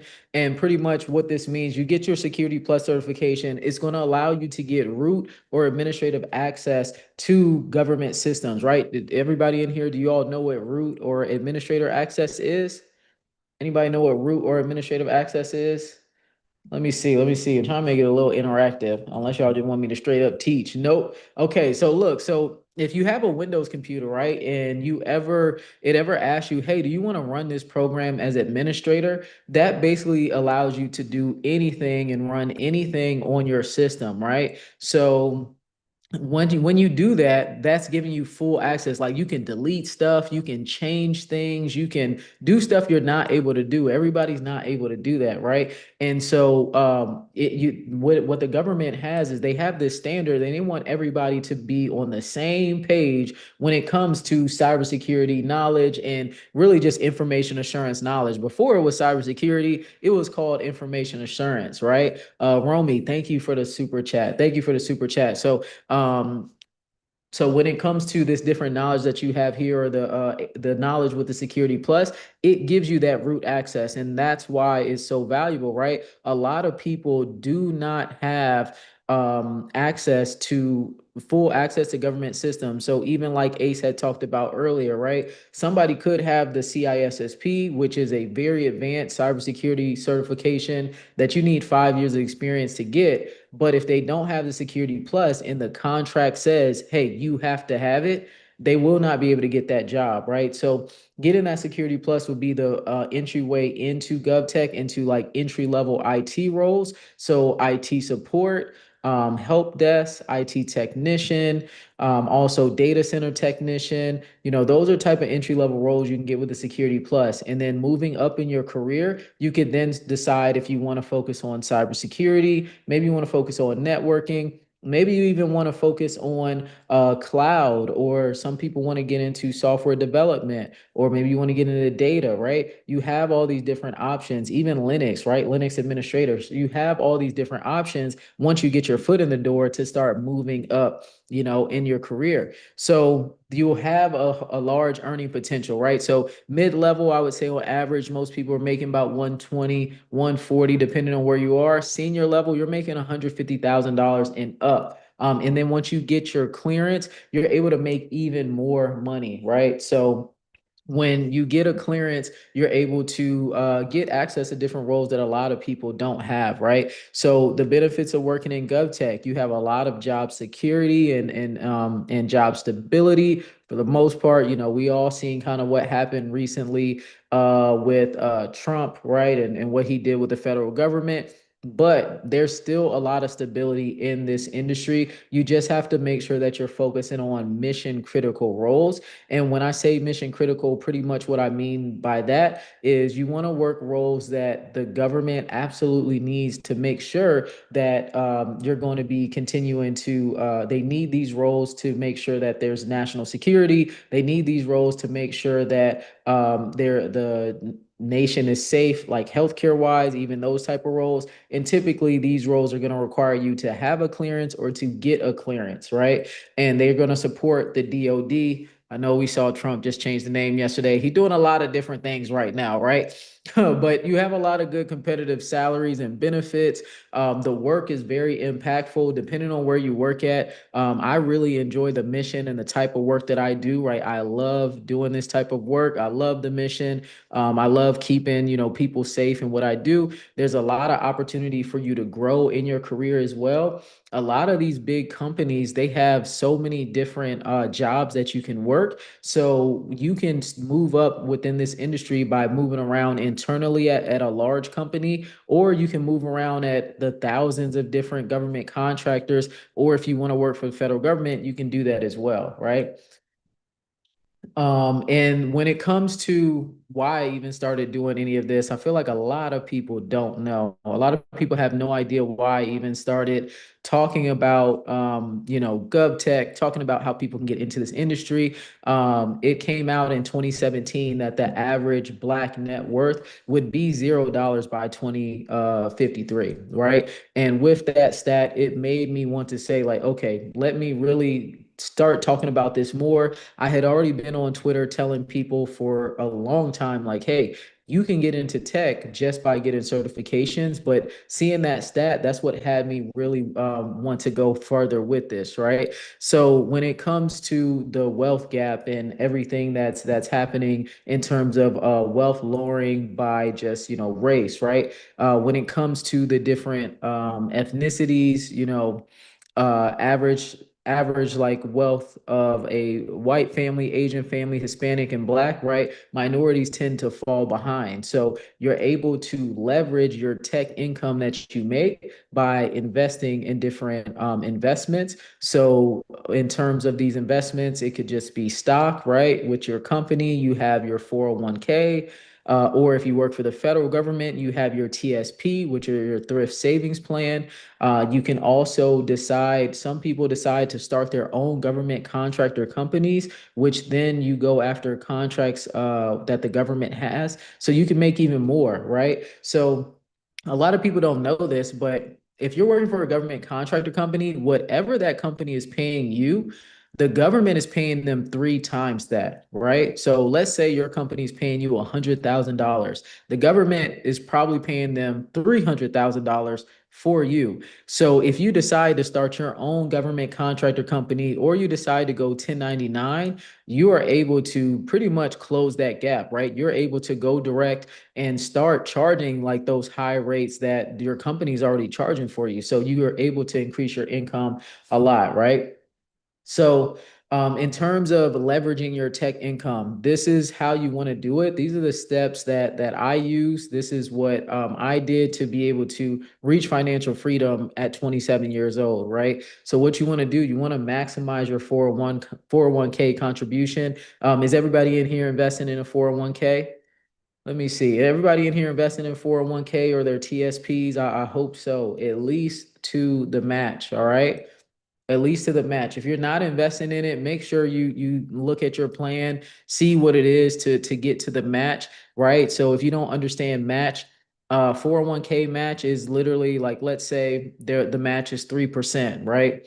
And you're making 100k, you're putting in 3% of your salary, so that's going to be $3,000. Your company, if they do 100% match on that 3%, they're going to put in another 3,000, right? So that's a total of $6,000 per year that's being invested. And half of the money you didn't even put in. So if you're not investing at least to the match, you're literally giving up free money, right? So you want to make sure that you're investing in your 401k. You want to make sure that you also diversify your investments too. It's great for everybody to look at how you can invest into your first home, right? You can use first time home buyer programs. If you're a veteran, you can use your VA loan to get a home without putting any money down.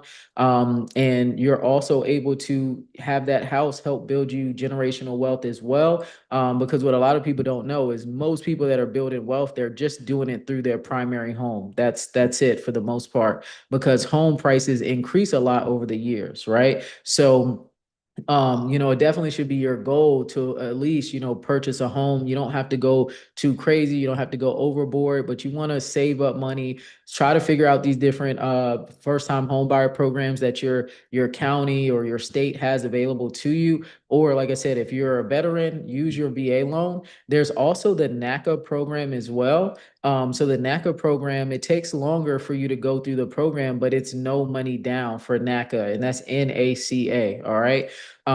So you, like I said, you can invest in stocks in your 401k, you can invest in real estate. And then some people as well also invest into Roth IRAs. And I don't want to get too deep into that, but basically a Roth IRA is a tax-free way for your money to grow over time.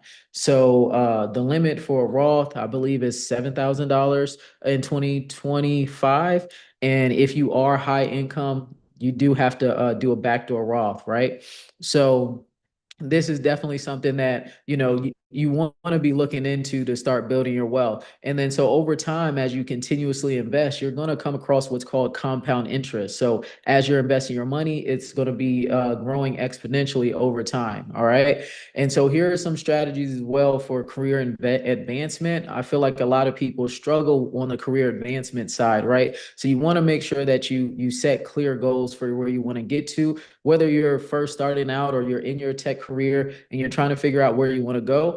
you have to set clear goals, right? So I like to call this reverse engineering. So let's say you're working as a system administrator now, or you're working in cybersecurity right now, and maybe you're a SOC analyst, right? You got to figure out, what are your goals? Are your goals to become a cybersecurity engineer one day? Do you want to become a GRC engineer, GRC analyst? Do you want to become an ISO, ISM, right? Figure out what your goals are. Start talking to people, start networking, look on LinkedIn, see what their background is. You can see what they did to get to where they're at. You also can go and look at the job descriptions and see what skills are these companies asking for, what certs are these companies asking for those careers that you want to get to, right? And then also mentorship and coaching. If you're able to find a mentor at your company that actually really cares about you, not somebody that's just going to tell you something that they feel like is going to be best for the company, that's really good. And it does take some time to negotiate or to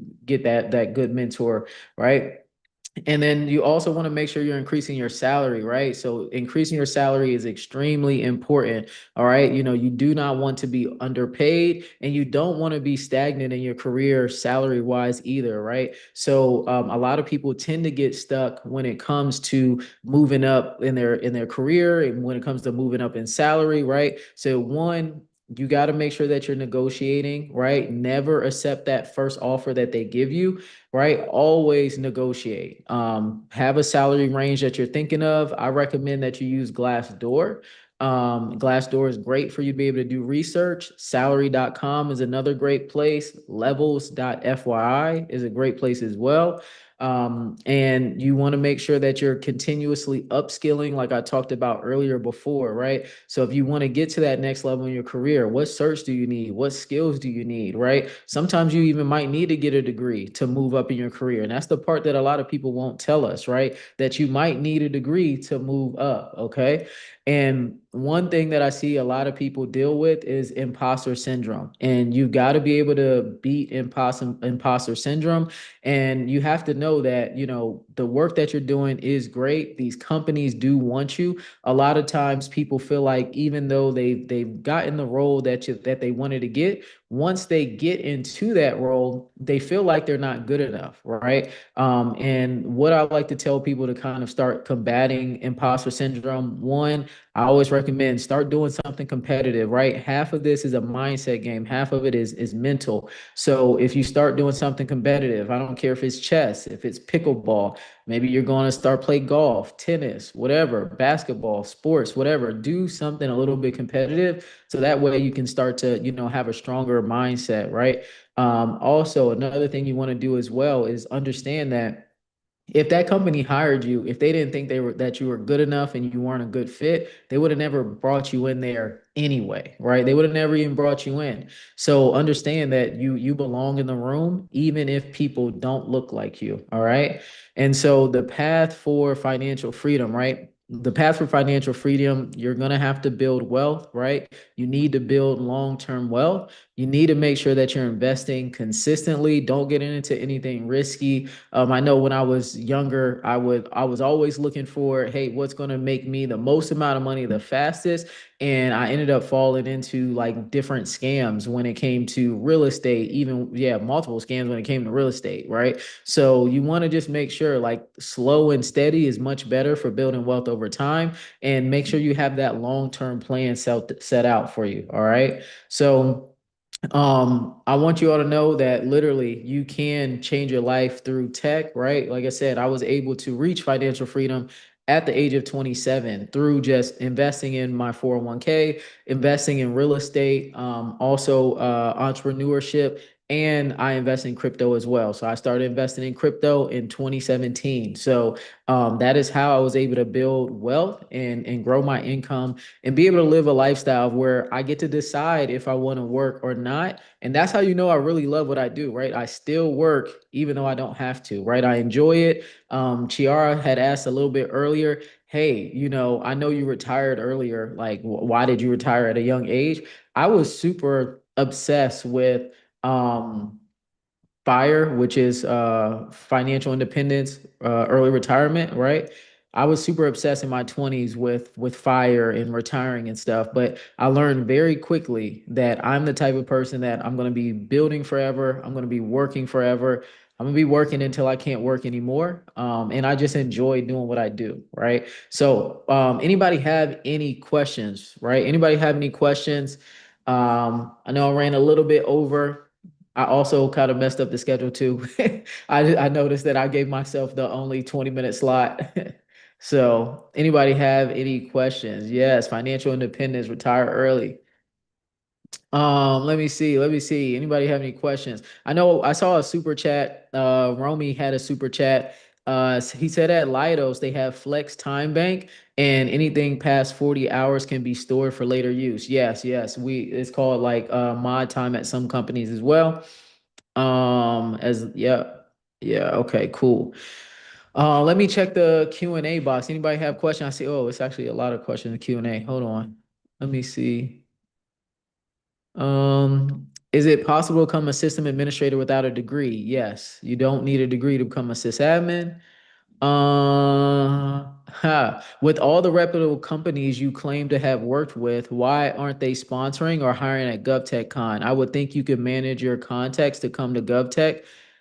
I'm just an employee. I don't know if you understand how recruiting works, but talent acquisition is who makes the decisions, right? But you are going to see a big switch. Like I have a new podcast that's coming out on Monday, and I'm only going to be interviewing like C-suite CEOs from now on, right? So yes, you can work at a company. That doesn't mean just because you worked at a company, they're going to come and recruit at your conference, right? So just make that clear. And there's no claim, right? I don't know how many times I got to show my resume. You can ask around about me. Um, oh yeah, of course it's a shady question, right? There's no claim. You can ask around about me. People know about me. Stanford, I have my CompTIA Security Plus. What project should I focus on? I'm not a big projects person, Stanford. I think you should focus on identifying your transferable skills, focusing on that on your resume, focusing on that in your interviews, and doing a lot of interview prep. Chelsea said, "Facts. You've been talking about this since pre-COVID. Yeah, if you've been following me on Twitter, I've literally been talking about this since like what year was that? Since like 2012, literally." Hey, Audrey. Let's see. Any questions on YouTube before we switch over to Linux? How do I feel about dividend stocks? Look, I feel like recently with the yield max and all that kind of stuff, I feel like those different like dividend ETFs and all that, I feel like you need to be careful, right? I feel like you need to be careful. VIP Realtor, 25 years in IT, private corporate sector, certs in AIX. Yeah, I got AIX certs as well. Team leader, senior database. What's the fastest course at GovTech? I mean, I would say you probably just need to apply, right? I don't know where like what your role is, but you probably just need to apply. You might need to get the Security Plus potentially, but go on to clearance jobs, look at the same type of jobs you're working now and see what type of certs they require. Eddie, how easy or hard would it be to start your own GovTech recruitment firm and get that 3x salary per month place? Staffing isn't super easy, but I have seen people that have switched over to going after staffing contracts. It's called IT augmentation. Like I know people, I work with people who have IT augmentation contracts. Tech Gal said the fire trend can be kind of toxic. Taking a sabbatical, a lot of people realize they actually miss working, just not burning themselves out to the ground. Yeah, I agree. I realized that really quickly. Like literally when I had retired, it was during COVID, right? I got home and I got COVID like within the first week of coming home, and then I got pneumonia. So I was like sitting on the couch for maybe like 3, 4 months. And within the first 2 weeks, I was like, oh yeah, I made a mistake. Like I'm super bored. I have nothing to do. Like I want to go back to work. I need to do something. Like I'm super bored. So yeah, like I realized it real quickly. Larry said, currently making over 6 figures in a position and would like to transition to GovTech. How can I navigate that without being forced to take a reduction in pay? if I'd be starting in a new field. Larry, it just depends, right? Depends on what you're currently doing. There's typically usually a way for you to make the transition that leverages your current skills, and then you might have to do like a job hop or something to get to where you really want to be. But I always recommend people, when you're trying to make the transition and you're not already in this industry, what you want to do is leverage the skills you already have. Try to go into either a tech role or maybe tech adjacent role like business analyst, program manager, project manager, something like that, or even GRC, and then get into those roles. And then if you want to be more technical, switch from there. So thanks for the super chat, Larry. Jody, are GovTech companies still paying for relocations? Yes, yes, always paying for relocation for the most part, always. I had somebody yesterday told me that he just got a $25,000 relocation. My little brother just got a new job. He's getting his relocation. The job that I started in May, they pay for my relocation, right? They're always paying for relocation. Kathy said, I'm just so mad at myself just now following you. I graduated 2013. I could have been there and done this. It's never too late. You're welcome. You're wealthy. Welcome, Kathy. All right, I'm gonna get off the stage. Let me see. Where is Stefan? Are you here? I saw you in the okay, yeah, Yep, I'm Stefan's here. here. Stefan is here. Stefan was in the YouTube chat. I'm like, Stefan, what you doing on YouTube? I was moving around on my phone, that's why. Oh yeah, that makes sense. That makes sense. Yeah. So look, so I hope y'all are enjoying this, right? I don't really always give out like the financial talks, but I felt like this might be good with the summit. That was a talk that I gave before at the National Urban League. So I usually used to be in my financial bag all the time, talk about finances and tech. I have a book called Financial Starter Kit that you can't buy anymore. But yeah, literally talking about finances and tech and building wealth with tech and trades. That's pretty much how a lot of people know me, right? So I hope y'all did enjoy this. So right now we have Stefan. Um, he's going to be coming and teaching about Linux, right? I don't know if you're doing Linux 101 or what exactly you want to teach about, but I know you're coming to teach about Linux. So I'm gonna just let you take it over from here. And again, right, if you want more content like this, more information like this, make sure you grab your GovTech Con ticket, whether it's in person or virtual. Make sure you grab that ticket. They're 50% off. And the calls are recorded, everything's recorded, and your resume will be shared with our recruiters as well. All right. So yeah. Let me see. Let me let you do your thing, Stefan. Yep. Appreciate you. Let me share my screen.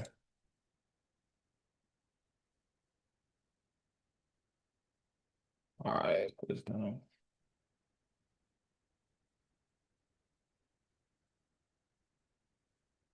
All right, cool. So, what's going on, folks? This GovTech Summit has been great so far. Definitely a lot of gems, and I appreciate everything. So, but this is the Linux section. I've seen a couple of people asking. A lot of you may have seen this already. But the beauty about this is you get to see it again because knowing what Linux is and how important it is very beneficial to you. All right. This is one of the ways that you can get into the tech career in which you desire. All right. For those who don't know, my name is Stefan Treadwell. I am a Yellowtail Tech alumni, meaning I went through the entire process. I got certified in RATSA and got my Security Plus through Simone Bease's program. And then shortly after, becoming certified, I got into the apprenticeship at Yellowtail Tech. And literally shortly after me joining the apprenticeship, I was able to land a job at a government contractor company as a Linux system administrator. And I support the Federal Aviation Administration. So I pretty much provide system administration to all of their Red Hat machines, which is pretty cool. The area that I'm in, I'm the only Linux system administrator.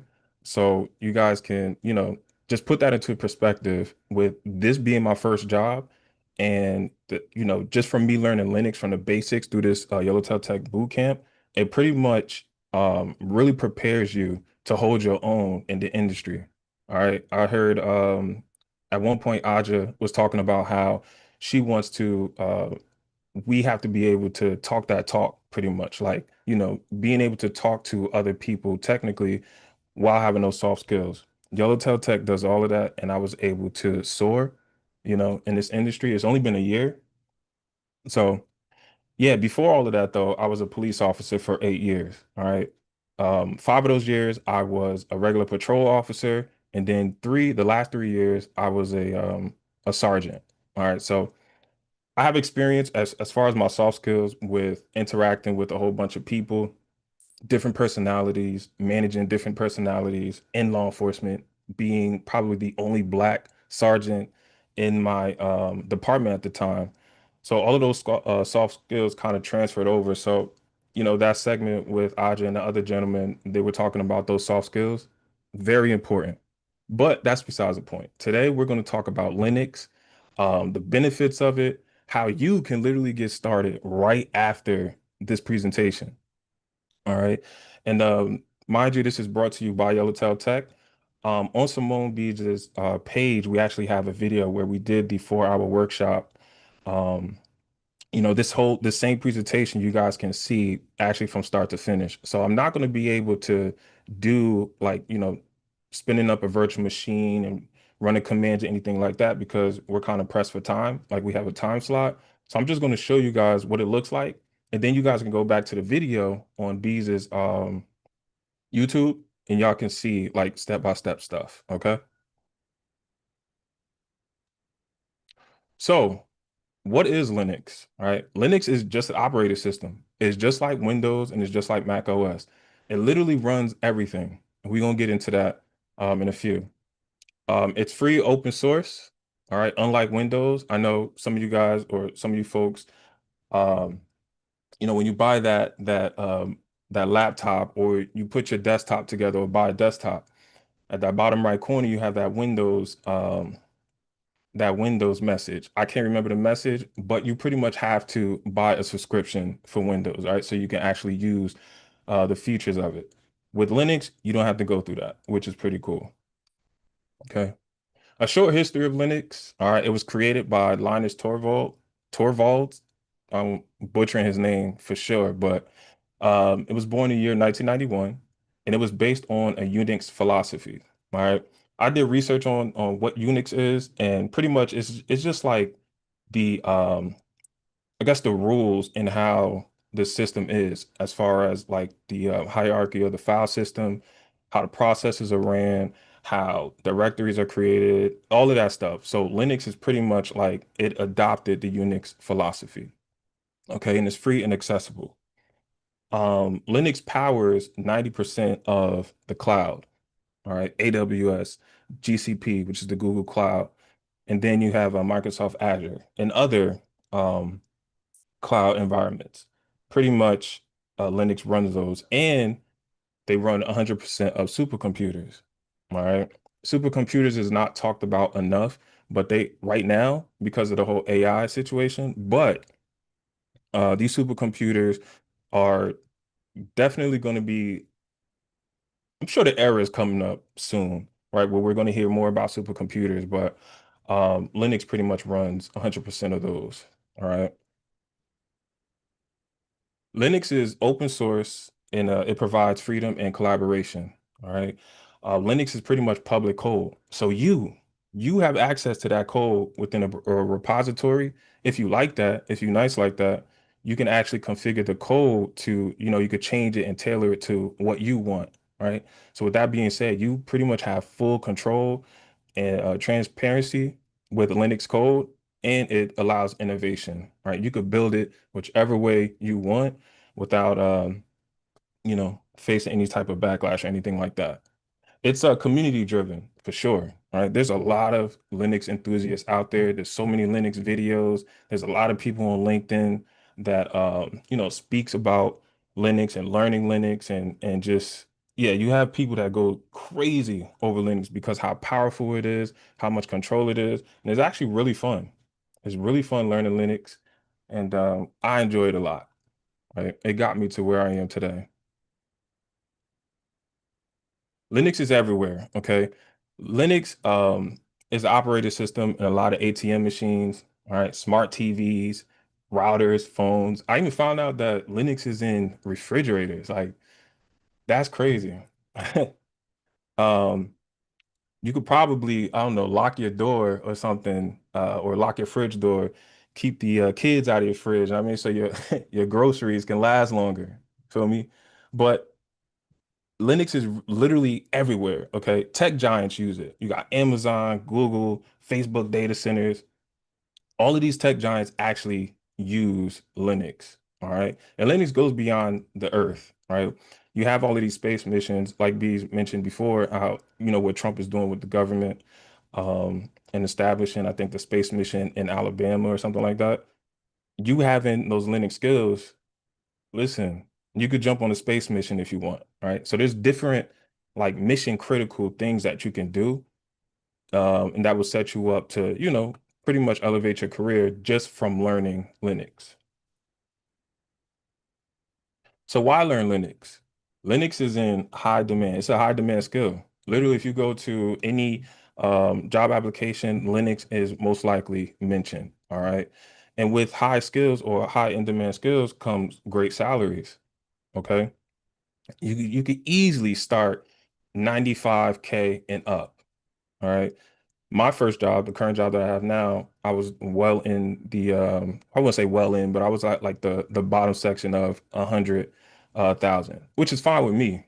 I know how to manage my money, it makes sense. But um, with me continuing my learning in Linux and just getting into different tools, I can only imagine the salaries that I'm going to touch in the future, in the near future too. It's an IT stepping stone, right? It's a perfect career starter. That's how I got started. I literally got my Security Plus, learned Linux, and then I got right into my career. All right. It provides career versatility. Okay. I'm going through this right now. Like I started off as a Linux system administrator, and now I'm trying to pivot into DevOps engineers. Okay. So with me knowing Linux, I'm able to use tools that DevOps people use, like dealing with the cloud, maybe dealing with a GitHub repository, monitoring tools, things like that. So Ansible. So I'm getting into those. I'm getting, into the whole DevOps realm just from knowing Linux. All right. You can build at home, in which I'm gonna show you later. Like I said, right after this presentation or right after GovTech if there's one thing that you could take away is you can literally get hands-on work with Linux. All right. I'm gonna show you the free tools that you can use and what you need to install on your laptop or your desktop. All right. And then it's in this era of AI, Linux is even more relevant. All right. So every time I speak to people about Linux, like my friends, whatever, they say, well, isn't AI going to take over? And I say no, and I knew a reason, but I actually looked these reasons up. Okay. So I'm just going to give these just three quick reasons why Linux will actually help you survive or even get ahead of AI. All right, so AI tools and frameworks run best on Linux. Okay, the most popular AI frameworks like TensorFlow, PyTorch, and even Hugging Face. I know a lot of you guys hear Hugging Face, are built and tested primarily on Linux. All right. Then you have the cloud providers like AWS, Azure, and Google Cloud, like I mentioned before, also use Linux as their backbones. So if you know Linux, you can run, debug, and even optimize AI workloads where they perform best in the cloud. All right. Makes sense. Reason number two, you have control over performance and resources. And this is, my favorite part because AI models often need powerful GPUs. All right. I'm sure we hear about GPUs all the time, GPUs, CPUs, all that stuff. Okay. AI models need large, excuse me, large memory, all right, and efficient resource management. All right, Linux give you the ability to control those processes, tune the kernel, manage GPUs, and pretty much like your monitoring system. You're able to monitor system performance more effectively than like a Windows or a Mac OS machine. All right. And then the last one is Linux powers the cloud and edge AI. From cloud servers running massive AI models to small edge devices like a Raspberry Pi. I'm sure we all heard of Raspberry Pi. Doing AI at the edge, Linux is pretty much standard. Okay. Knowing Linux makes you adaptable. All right. You can work with AI anywhere, and whether it's in a data center or on premises or in an embedded device, you will pretty much survive in the AI era. Okay. So keep that in mind. I've seen a lot of people in the chat that have kids. Get your kids started now. All right. Get your kids started now, no matter what age they are. Just introduce it to them. Okay. So before I even show you guys how you can get started with, Linux skills, I'm going to explain to you what virtualization is, because this is pretty much what you're going to do. Virtualization pretty much is you building a computer inside of your computer. All right. You can create a virtual machine, which is essentially a computer. It does the same thing, or it has the same components that your laptop does. It has the same components that your desktop does. A virtual machine is pretty much a computer inside of a computer. And I'm going to show you guys what that looks like and how you can do that. All right. It's a safe environment. You can run Linux without touching your main system, which is important because you don't want to configure something like storage or memory, CPU, anything like that, that will completely destroy your computer. All right. And now you're in Geek Squad looking stupid because you messed up your computer. All right. So running Linux you're able to do that in a safe environment. And then it's ideal for learning. All right. You could test and explore safely. So let's say you do mess up that virtual machine. Virtual machines are just files where you can literally delete that virtual machine and spin up another one. All right. So it's definitely one of those things that's really amazing. All right. So before I show you the steps, I actually want to show you what VirtualBox looks like. And I'm going to, show you the process or teach you the process on how to install it. It's also on that video that I was talking about earlier on Beez's YouTube channel. I actually go through the entire process from installing VirtualBox, installing the operating system, creating a virtual machine, and even doing some basic Linux commands. But like I said before, I'm not able to do it right now because we're kind of pressed for time. Okay. But this is what VirtualBox is, and these are my virtual machines. All right. So pretty much you're going to install this, and I'm going to teach you how. All right. So to install VirtualBox, you get the installer from the official website. Okay. And all of this information is in the video as well. You have to install it, and you actually have a step-by-step guide for your operating system. So if you have Mac OS, Windows, even Linux, okay, you are able to install VirtualBox, okay? And these are just like some of the screenshots. This is the website here, okay? And this is what it's going to look like. So you have your Windows host, you have your Mac OS with the Intel host, you have Mac OS with the Apple Silicon host. You have to know your Mac machine. All right, I don't have Mac, I have Windows. So you will know better than me what you have. All right. And then you have your Linux distributions. Um, yeah, and you just take it from there. So once click whichever host that you have, it's going to install. And then wherever your installation goes or your downloads go, you just go to that screen and you double click on the wizard.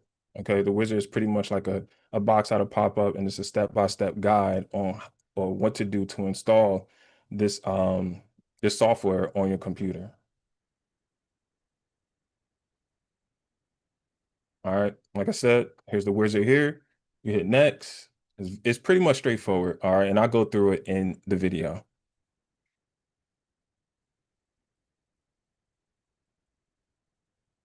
So here, like I said, I'm just showing you guys the screenshot. And it's the same thing for this is actually the actual Windows screenshots. All right. In the video, we also have the Mac screenshots as well on installing VirtualBox, because the process is a little bit different, or it looks a little bit different. So, but once you go through those few steps, then you hit finish, and then you're inside of VirtualBox. Okay. And then you go ahead and you can create your different virtual machines and things like that, right? You can go through this wizard and create your virtual machine. Again, it's in that video where I did like step-by-step stuff. All right. Now, although you created the VirtualBox, you still need the operating system, right? That's the main part. That's the main part to actually boot up your virtual machine. Um, so CentOS is one of the ones that Yellowtail uses. All right. It closely resembles the Red Hat, the Red Hat Enterprise Linux operating system. All right. There are other ones. Okay. There are ones that are, I would say, more supported, like Alma Linux and Rocky Linux. All right. So you can use those two, but CentOS was probably, I don't know, accessible at the time. Right. I believe that Alma Linux and Rocky Linux came later. I'm not sure, but CentOS is where we start. I think we're on CentOS 9 right now. And yeah. So it's used by companies and data centers for servers, and I can attest to that because I actually probably 2 weeks ago I migrated like 3 machines from CentOS 7 to RHEL 9, all right, which Red Hat Enterprise Linux 9. Okay, so they do still use CentOS. All right, it's stable, secure, and perfect for learning. All right, that's the main thing we need anyway. We don't need um, an operating system to do anything extravagant. We just trying to learn Linux. All right. But CentOS is one of those things, is one of those operating systems. How to install CentOS 9. All right. You get the operating system from the official website. Okay. Once you do that, that's pretty much it. You install that CentOS 9 operating system, and then you go into VirtualBox. And the way you connect, you connect your operating system into your virtual machine is easy. Okay, it's easy. Anybody can do it. Even a cop that was, a cop for 8 years can do it. So you can do it as well. All right. Um, like I said in the video, I did all of that for you. Unfortunately, I can't do it here, but yeah, it's pretty cool stuff. It's simple, and I feel like anybody can follow. All right. So what's next? All right. Once you install your VirtualBox, you install your CentOS, you create your virtual machine. Now it's time to actually learn Linux. All right. We all are in that era of AI. You can literally ask ChatGPT to maybe come up with some type of study plan or basic commands. Teach me the basic Linux commands. All right. You just have to be really creative with your prompts, and I promise you, you'll be able to work through anything in Linux. All right. ChatGPT can teach you. There are a bunch of YouTube videos out there. And the reason why I'm saying this is because a lot of people always ask me, what study materials did you use? Yada, yada. I went through a tech boot camp. I went through Yellowtail Tech. All right. But for those who, aren't able to enroll into something like this right now, there are different things that you can do. All right. But the reason why I went through Yellowtail Tech is because they provide the apprenticeship and things like that I'm going to talk about later. All right.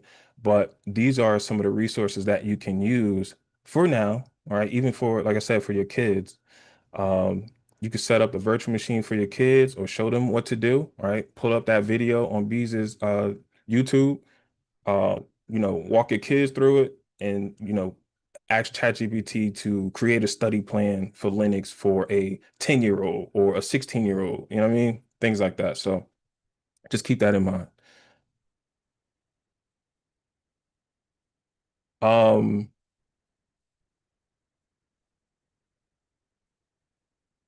Give me 1 second, get my slides together. All right, cool.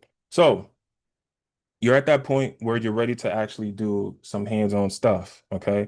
These are some of the basic commands that you can run, right?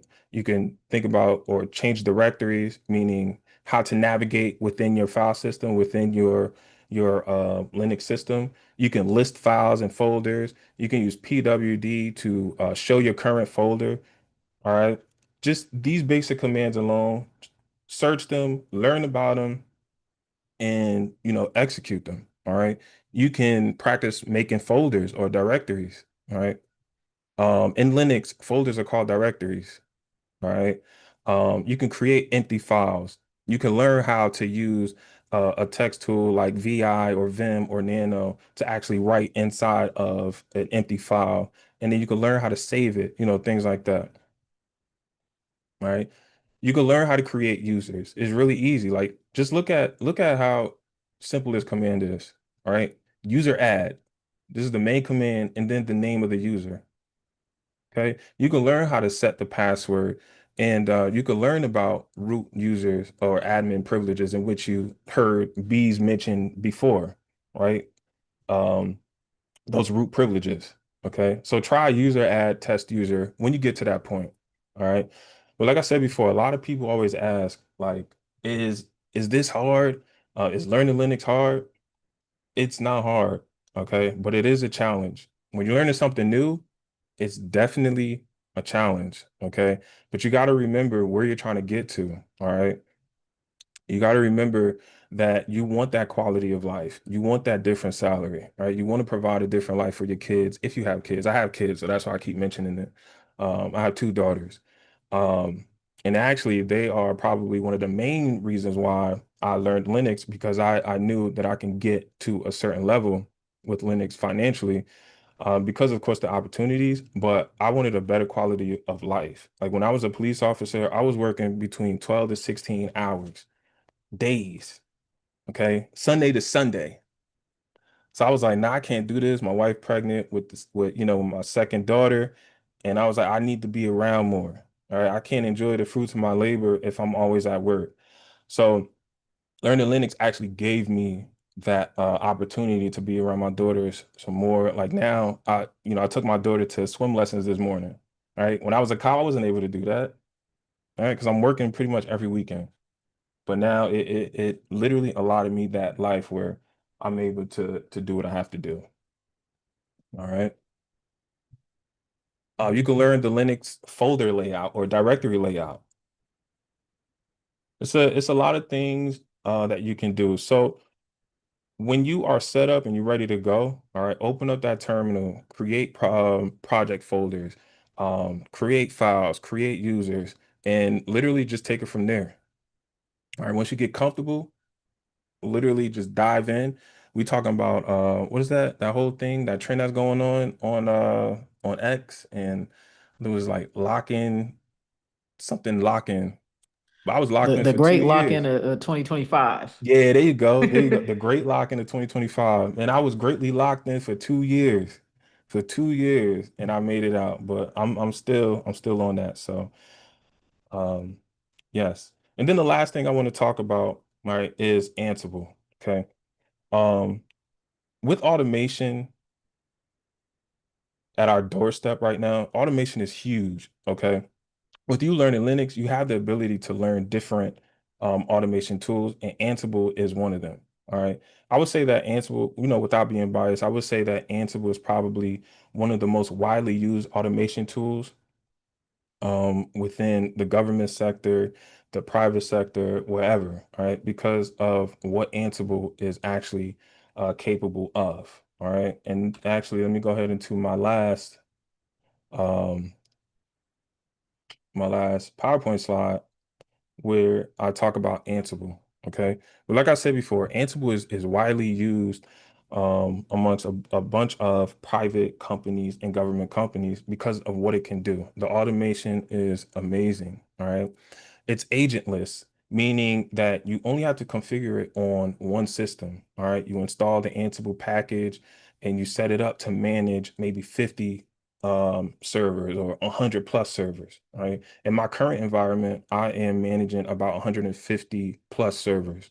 All right. And that's between on-premise and in the cloud. So I'm not physically going into each machine and doing things. That'll be crazy. So I use Ansible heavily, excuse me, and a lot of these companies actually do that. All right.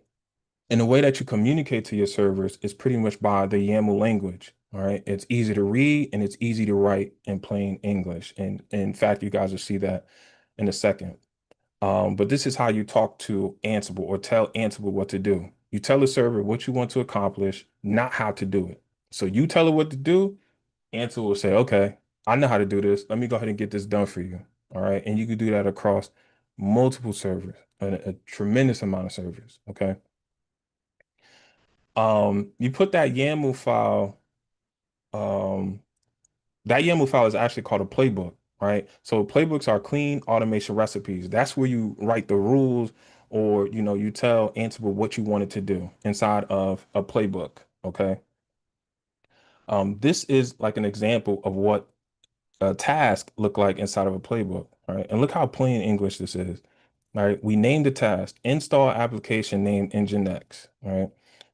And then we use the yum module. All right. Everything is explained down here. You have the yum module pretty much in your Linux distribution. When you're running regular commands to install packages, it's yum install, and then let's say for this example, Nginx, or DNF install Nginx, or on an Ubuntu operating system is apt install, right? So that's where this module comes into play, and then the name of the package, and then the state, like what we want the application to be. All right, so you can have the latest version, you can have I don't know, the version that's on there right now, but you wanted to update it, whatever the case may be. Okay. But look how simple this looks. And it does get complicated, don't get me wrong, but it doesn't have to be complicated. Okay. You can create new users using Ansible playbooks, right? And this is what it looks like. I know this kind of throws, it's like, what the heck is going on? But um, this is the top part of your playbook, okay? This is the name of the playbook. We're creating a user named deploy, all right? We're doing this on all the hosts, all right? You have different groups as well. Like, you don't have to only do it on all hosts. You could do it on a specific group. You could do it on one machine. You could do it on two machines. It's very versatile, okay? And then you have become true, which pretty much gives Ansible pseudo privileges to do things like creating users and starting certain processes and services and things like that, right? And then at the bottom you have your task, in which we saw earlier. All right, this is the simple task I was talking about: add, deploy user, the user module, which is pretty much a user add. All right, so if you learning to use that basic command, user add, and then creating your user, look, you can do it in Ansible just by typing user. Okay. And then the name of the user, and then state, which is present. All right.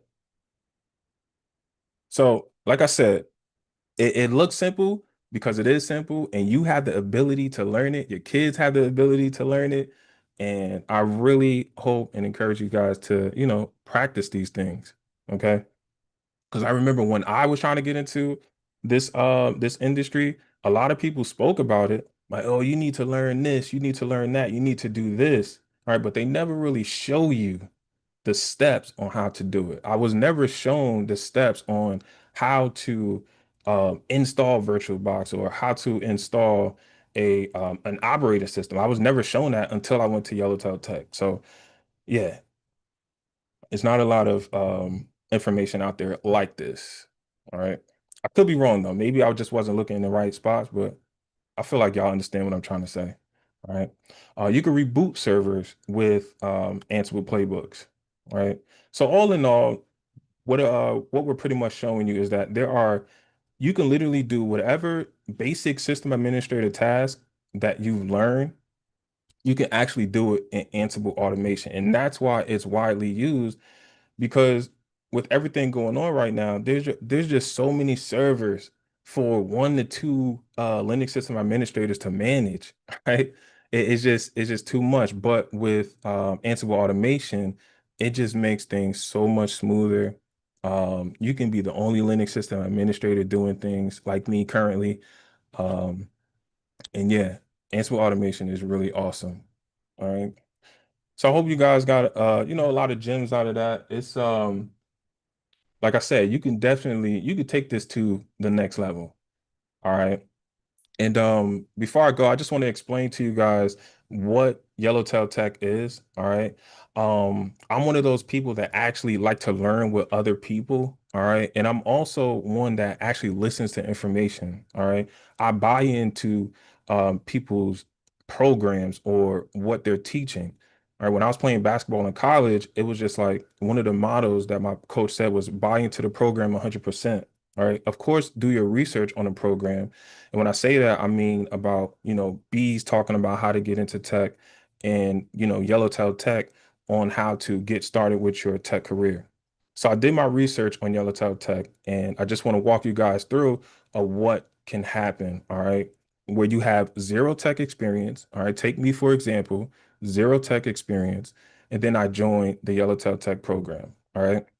So you go through a 6-month training, all right? They teach you Linux system administration, particularly Red Hat.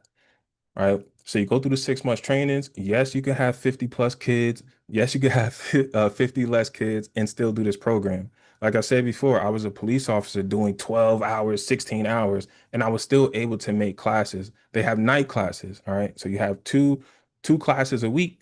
You got and the hours are 7 p.m. to 9 p.m. All right. So as long as you have that allotted time, you can for sure do this program. All right. After the 6 months, you do your certification preparation, right? Everything that you learn in the training aspect, you you use it within certification preparation. All right. Um, when I was there, when I was an actual student at Yellowtail Tech, because I'm still there, but when I was a student, um, they didn't have Security Plus. They were actually working on that program. So now they added Security Plus. So look, you can get your RHCSA cert and your Security Plus at the same time. And not only that, they do teach you networking. All right. They teach you networking at a high level. Um, Networking is important, and the reason why they do it at a high level is because you do need to know some things, like Aja and the other gentleman was mentioning firewalls and TCP and things like that. Like Yellowtail Tech gets deep in that, and then you actually have certified people with Network Plus and the A Plus that actually teaches you that stuff. So it's pretty cool. Once you're done with the cert prep, you become certified, and then you go into the apprenticeship. Now, the apprenticeship is an actual live environment where you are doing system administrating tasks. You are building free IPA servers. You're building Zabbix. You're using Terraform. You're doing all of this stuff, okay, that these companies want to have real work experience or just an apprenticeship alone, right? And that's where I soared at, all right? I excelled at it. I was very interested, and I was just excited to get out of policing and getting into the tech field. Um, with that, they also have career coaching, which is amazing. The one that I've worked with personally is Courtney. All right. She's great. She had like a template, a resume template for me, or for everyone, excuse me. And literally, I think the way that my template, my resume was set up, I was able to get the job. All right. So shout out to Courtney on that. She's really amazing. But they help you find a job. They help you. You also go through the mock interviews. All right. This is probably one of the craziest parts of all of this, where you have to go through 3 mock interviews. All right. Interviewing is a skill, and they will bring it out of you. You get grilled by actual tech professionals, and it's crazy. It's crazy, but it's needed. All right. And then you can, after you go through your career coaching, you can go through this job search where they'll actually help you apply to jobs and things like that. Or you could come to me, all right? You join me in the Ansible automation class, and I could teach you Ansible automation. All right. Right now, I'm the only instructor, but we are working on um, you know, certifying more folks with the RACE so we can have more cohorts. But I'll teach you Ansible automation, and then you go right into the job search. All right. So it's just another track um, for that. All right.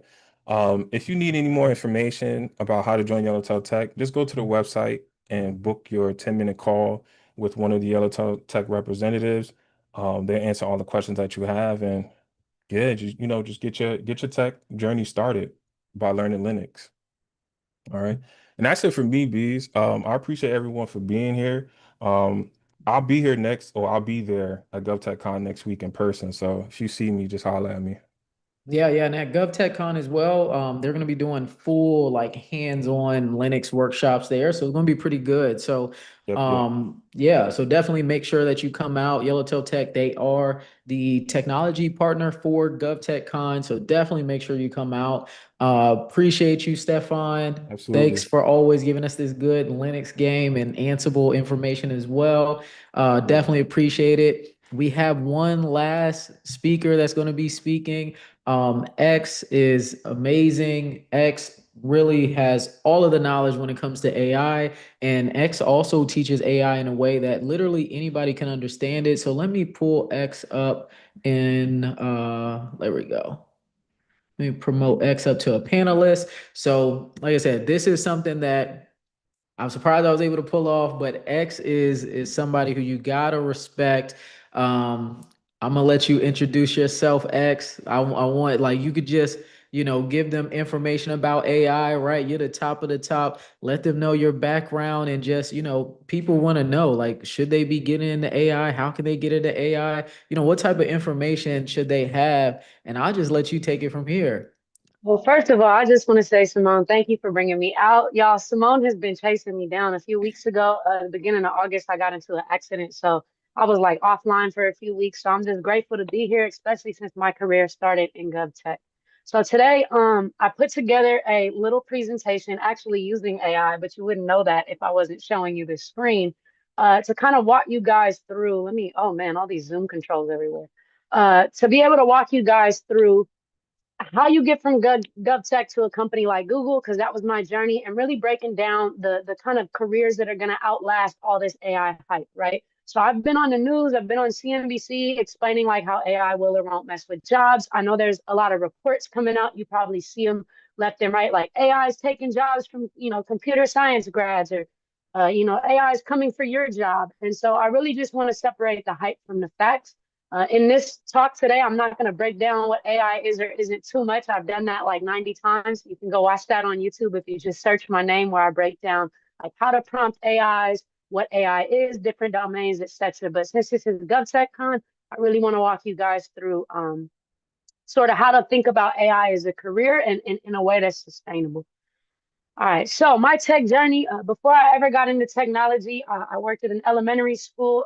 California has a program where undergraduate students are able to go teach. And so I taught fourth grade math twice a week. And then every day of the week, I ran like a classroom of like crazy kids, right? So that's where my background as a teacher comes from. I started out technically in GovTech. So I was deployed to Afghanistan between my junior and senior year and was thrown into a SharePoint environment. I don't even know if they still use SharePoint. We ended up modifying SharePoint's object model, doing crazy stuff with AI. Like we modified SharePoint itself as a product and Google Earth as a product to do some like crazy top secret surveillance things. After Afghanistan, I went and I worked for a Microsoft partner in the city of Atlanta. That Microsoft partner worked with government entities, but only education systems. The company was about 6 people, but we managed most of the Microsoft suite for most of the school districts in the United States. After that, I went to another Microsoft partner who was based out in Japan. It was a construction company, believe it or not. So they weren't even a tech company, but they needed somebody to help with the tech around their construction plans. So I got to go live in a tropical island in Japan, making money. My first 90K was tax free. I think it's 100 now. Before Microsoft actually DM'd me on LinkedIn and said, "Hey, do you want to come to Microsoft?" And I said, "Well, I'm not qualified to come to Microsoft." And they were like, "No, no, no, no, no, no. We need you. We need your clearance more than we need you," because at the time I had an active security clearance. So I ended up being able to jump skip over all of my classmates who had finished their degrees at UC Berkeley, who had, the internships at the big companies and were trying to become senior. I was able to skip all of that, join Microsoft at a higher level because I had some practical experience and because I had a security clearance from Microsoft. I did the cleared thing for a little while and then was like, I'm tired of having to ask permission to travel. So within Microsoft, I was able to switch to the commercial side where I was recruited to Google. At Google, I created 2 research teams of my own. One of them was the skin tone research team, which taught AI how to see Black and brown skin tones. Our work was integrated into more than 50 Google products, including Waymo. So if you ever got in a Waymo or walked in front of a Waymo and it didn't, how do I say this nicely? It didn't run your black ass over. That's because it used our team's research, right? So along the way, there was a few things I picked up from each of those. One is that working in GovTech showed me that building systems in compliant environments puts you in a position where failure is not optional. If you're dealing with national security stuff, you're dealing with government stuff, you're in positions where everything is critical. And so it builds in you a higher level skill set versus just going straight commercial to start. Going into the national security group at Microsoft allowed me to because I had that Microsoft title, start to learn from some of the best folks in the world. And I got to work on a variety of projects that set me up to go to Google and create my own. But along the way, the thing that got me in the door as someone who hadn't finished my degree was certifications. And those certifications taught me how the systems work technically. But the biggest thing that kept me and will keep you in your tech career is understanding systems, and why those systems are used is the most important thing for your tech career. So you're probably wondering, well, what should I do? What should I not do? Well, the AI hype train is leaving the station, and I don't want you to board it at all. Not now, not ever. The first career that's dead is called prompt engineering. You've probably heard of that. You might have even heard some thought leaders from your community talk about the future is prompt engineering. I want to show you an article from IEEE. The IEEE is, I forget what it stands for, but it's like IEEE and ACM are like the two big computer science journals, right? Where all the researchers publish their academic research. And they posted this article called AI Prompt Engineering is Dead. But this article is from 2024. Prompt engineering has been dead for over a year. Now, why is prompt engineering dead? Because AI can prompt AI better than humans can. It makes up like these crazy, like Star Trek language type, like gibberish looking prompts that actually work better for the AI than anything that we create. The second is like this idea that you have to create the next chat GPT, that you have to train a model from scratch. First of all, in order to even do that, you have to know linear algebra. And linear algebra goes like this. You go calculus 1, calculus 2, calculus 3. Then you either have to take discrete mathematics or you have to take linear algebra and discrete mathematics at the same time. How many of y'all really want to go and learn that much math to be able to maybe get a job doing something? Probably not. And also, a lot of the research papers, when they're explaining concepts, are in linear algebra. Training models from scratch is extraordinarily expensive. I'm going to say this, that I know when I was at Google and we did the first, well, not the first, we did a training run of Bard, which was like the predecessor to Gemini. One training run maxed out like a whole bunch of data centers for 48 hours. So unless you got maxed out data center money, building something from scratch is not necessary. The same way you don't get up and build the cloud from scratch and try to compete with AWS, you can build things on top of people's infrastructure, right? So leave like the foundational model training to like the big companies. You can fine tune things, but that's also expensive. So don't worry about having to build the next chat GPT. Think of these foundational AIs as like the cloud. Like there's one from Amazon, there's one from Google, there's one from Microsoft. And when you build technologies using their cloud, you don't call them, oh, that's just a Microsoft cloud wrapper, even though people might say, oh, that's just a Chat GPT wrapper, right? The third thing is you don't have to chase every single new AI tool that comes out. We're in a rapid advancement stage where everybody's competing with each other. So like trying to be like, should I use ChatGPT Nano 4 or 5, Nano Banana? What's going on, right? Like the tools are always going to change. What you need to focus on to break into an AI career is the fundamentals. Remember, I said in the last slide, knowing why a tool is used is the key to longevity. So knowing the difference between a thinking model and a reasoning model is critical, but knowing why someone would want to use one versus the other will set you up for success, regardless of what the new version of a reasoning model or the new version of an image model is. The last part is don't believe that AI will just work. If I'm going to be real with you, turning on AI systems is hard. That's why every single company like Walmart and Target don't have their own foundational AI models. It's not easy. It requires serious engineering to make sure that the AI is reliable, make sure that it's safe. You've probably seen a bunch of those news headlines about how AI is messing up people's minds, causing psychosis, causing people to, commit suicide, etc. And also to make sure that AI complies. The global landscape for AI regulations is pretty wild right now. Europe has the AI Act, which requires that AI models go through all this safety testing. They have to document it in this way.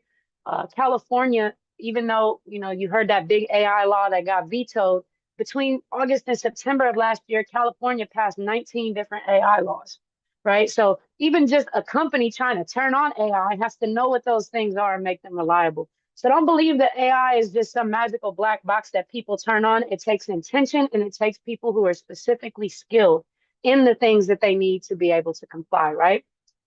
And so, can everyone see? I want to make sure everyone can see the screen. Sorry, y'all. I was on Google for too many years. I don't even know how to Yeah, like. we can see. We can see. We're Okay. good. I'm like all these Zoom controls. I can't see my slides, y'all. I'm not a Zoom person. See, I could build a Zoom, but I need someone to teach me how to use it. All right. So what does that mean? Is that there are three key pillars of AI systems, and the future of AI and the future of any career belongs to people who know how to build, manage, and maintain these kinds of systems that are underneath AI and that power it, right? So the first, you're going to talk about AI infrastructure people. So when you hear Sam Altman and the reason NVIDIA stocks soared up and Sam Altman talking about, well, we have better models, but we can't release them because we're out of compute.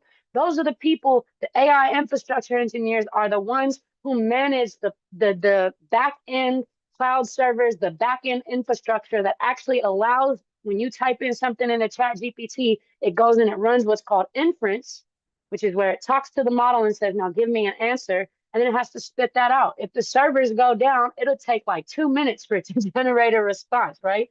And as much as we love Yap GPT into these tools, you don't want to wait 2 minutes for it to reply to you. You want it to be instantaneous. So as AI becomes more adopted in our society across industries, people who know how to maintain those servers, set those servers up, secure those servers are always going to be necessary.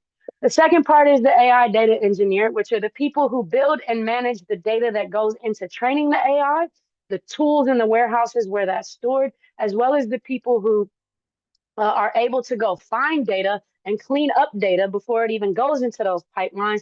And the people who are able to take those pipelines and stick them into AI for training or stick them into AI for evaluating how well an AI is performing. And the last is the AI developer, which is, again, a career that I've had for almost 13 years now, and does require you to know software engineering. So I don't want anyone to be discouraged just because you're like, man, I'm not trying to learn how to code. I don't want to sit up here and like learn Python and all that math. That's only one of the pillars. And across each of these pillars requires cybersecurity. That's not my domain and not my lane. So I'm going to leave that to the experts who can help you understand how to break into that. So know that infrastructure needs security, the data engineers need security people, and the developers all need security. And the challenges of security is different across each of those. But across all of these, being able to think about systems is the critical skill that you're going to need. So let's talk a little bit more about the first career, the AI infrastructure engineer.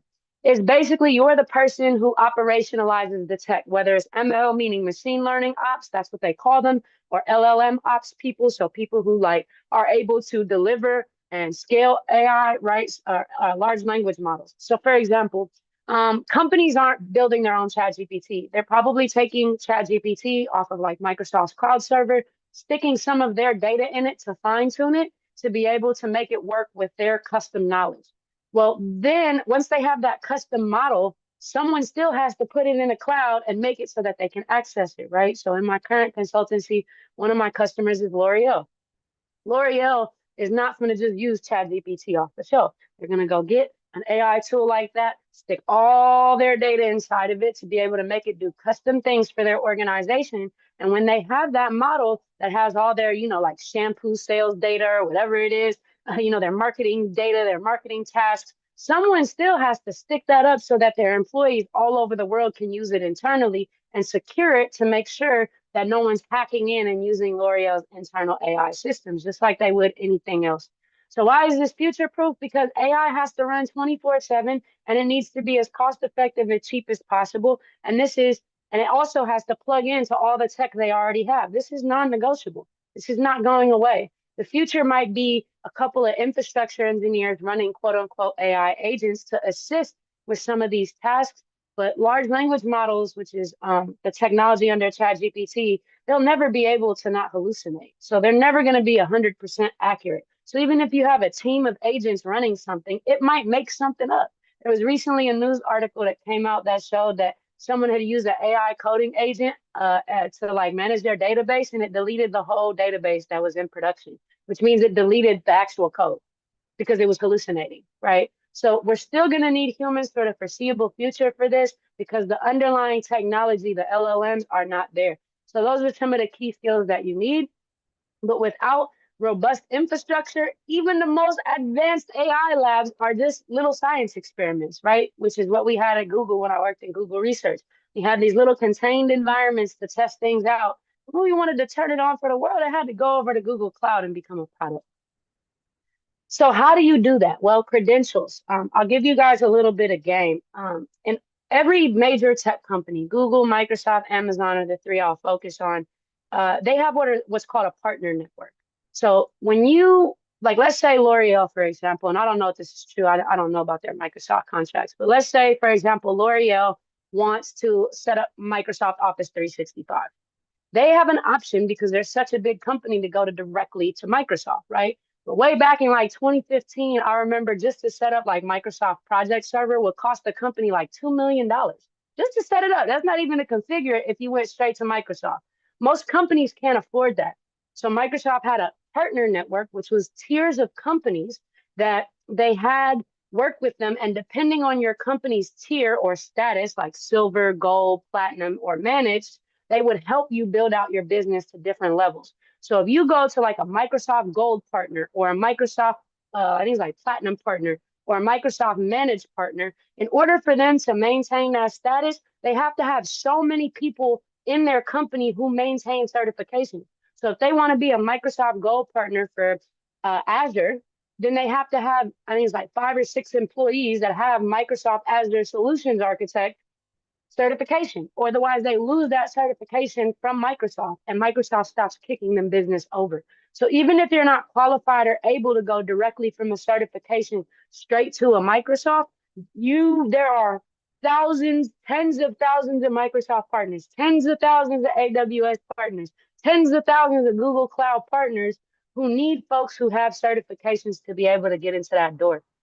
So what you're seeing here when I say build your credibility is to look at the credentials that you can earn. The way I've mapped this out in this deck is for each platform, you can see the foundational certificate. The foundational certificate is the first one listed. That will not get you a job, but it'll give you the basic knowledge that you need to be able to prep for the mid-tier certificate, which is usually like an associate level, to get to the professional level certificate. You could probably get some lower level jobs with like a mid-tier cert, but you're also going to eventually want to work your way up to that professional level cert because that's where the real money's at.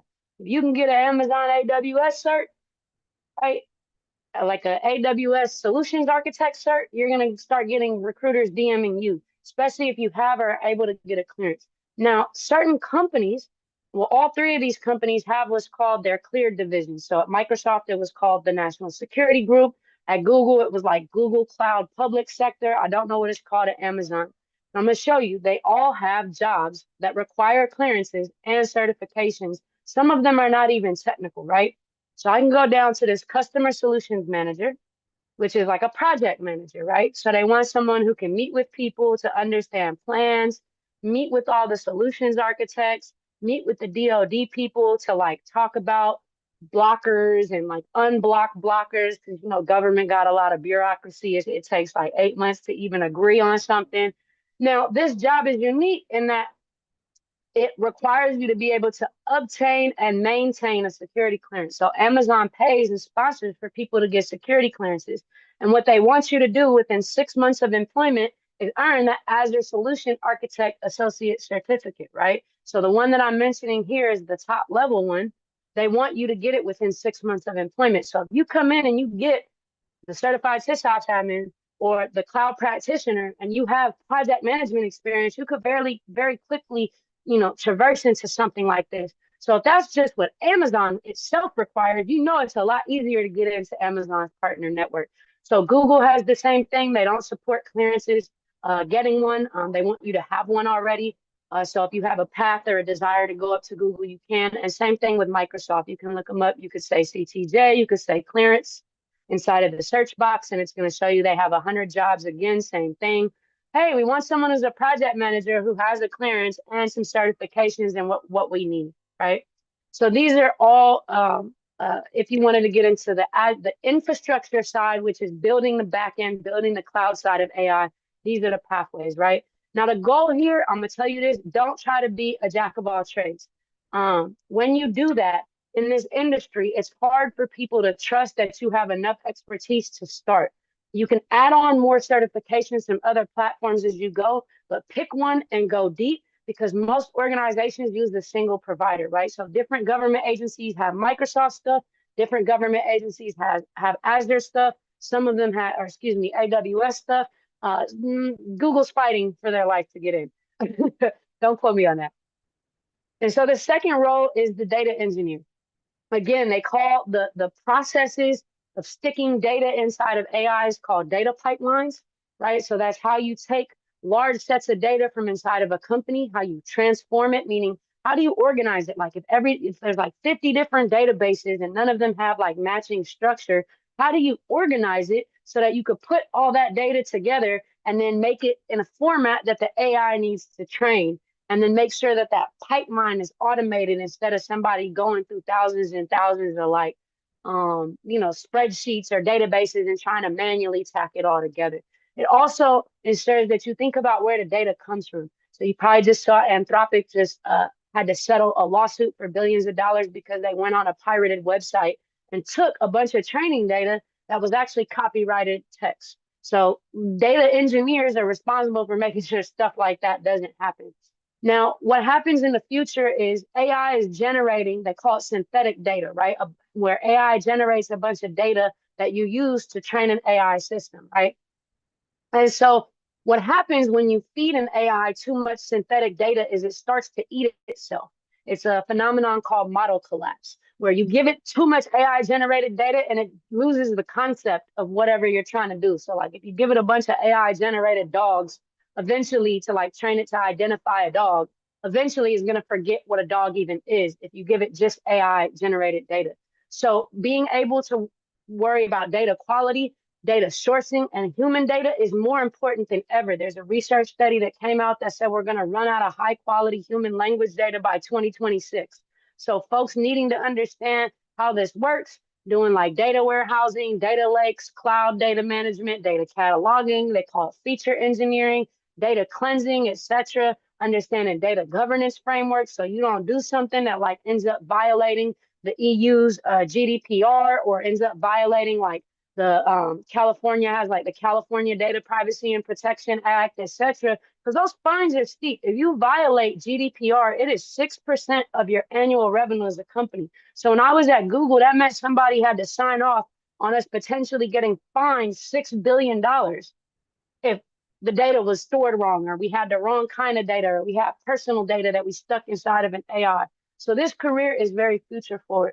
And so again, across each of these three major providers, there's a foundational certificate you can take, and then there's an associate certificate that you could take, and then there's like a professional certificate level that you can take, right? And you're probably wondering, how do I study for these certifications? Well, I'll just pull something up for you to show you. Let's go to Google Cloud Leader Certification. Every company has this already, where if you're not able to afford a certification camp or a boot camp, every single one of these companies has a free learning path, right? Where they have interactive curriculum that spins up virtual website, like it spins up Google Cloud in like a lab that you can practice on, and it's completely free. Every single one of these companies does. You probably want to get in a study group though, but if you're more self-sufficient, you're able to teach yourself, you can go through the learning paths. They're not very long. They have courses. They explain to you how to do this. You get to come in. When you're in the course, you get to play with it. Microsoft has these, and so does Amazon as well. Salesforce has them too. They're called Trailhead. So if you're like a vet, you can do that, right? And so again, you could take a screenshot if that data is where you want to go. I'm also going to share the link to this slide deck for y'all after. The third role is the AI developer. And so that is twofold in today's world. It's actually architecting AI systems. It's also knowing how to turn an AI system on in a practical use case, right? So AI, everyone's like, well, AI is about to replace software engineers. That's what all the companies are saying. Yeah, all right.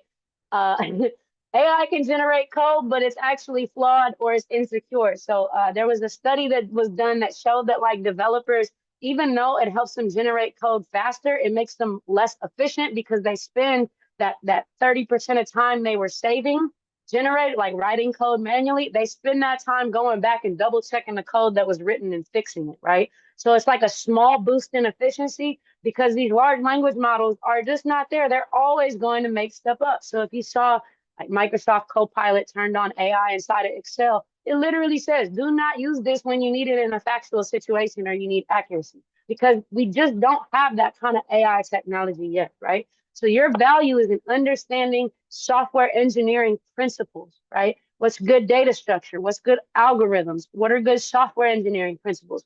How do you plug something into an API? How do you go in and debug code? Worrying about architecture, how a system is set up, maintainability, scalability, etc. And so this does require coding. This does require software development.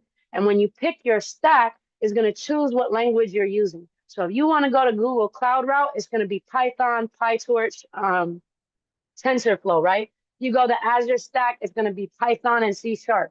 You go AWS, it's going to be Python, right? And so depending on which infrastructure you're trying to invest in, they have specific certifications, but it's going to come with you learning the code in different languages.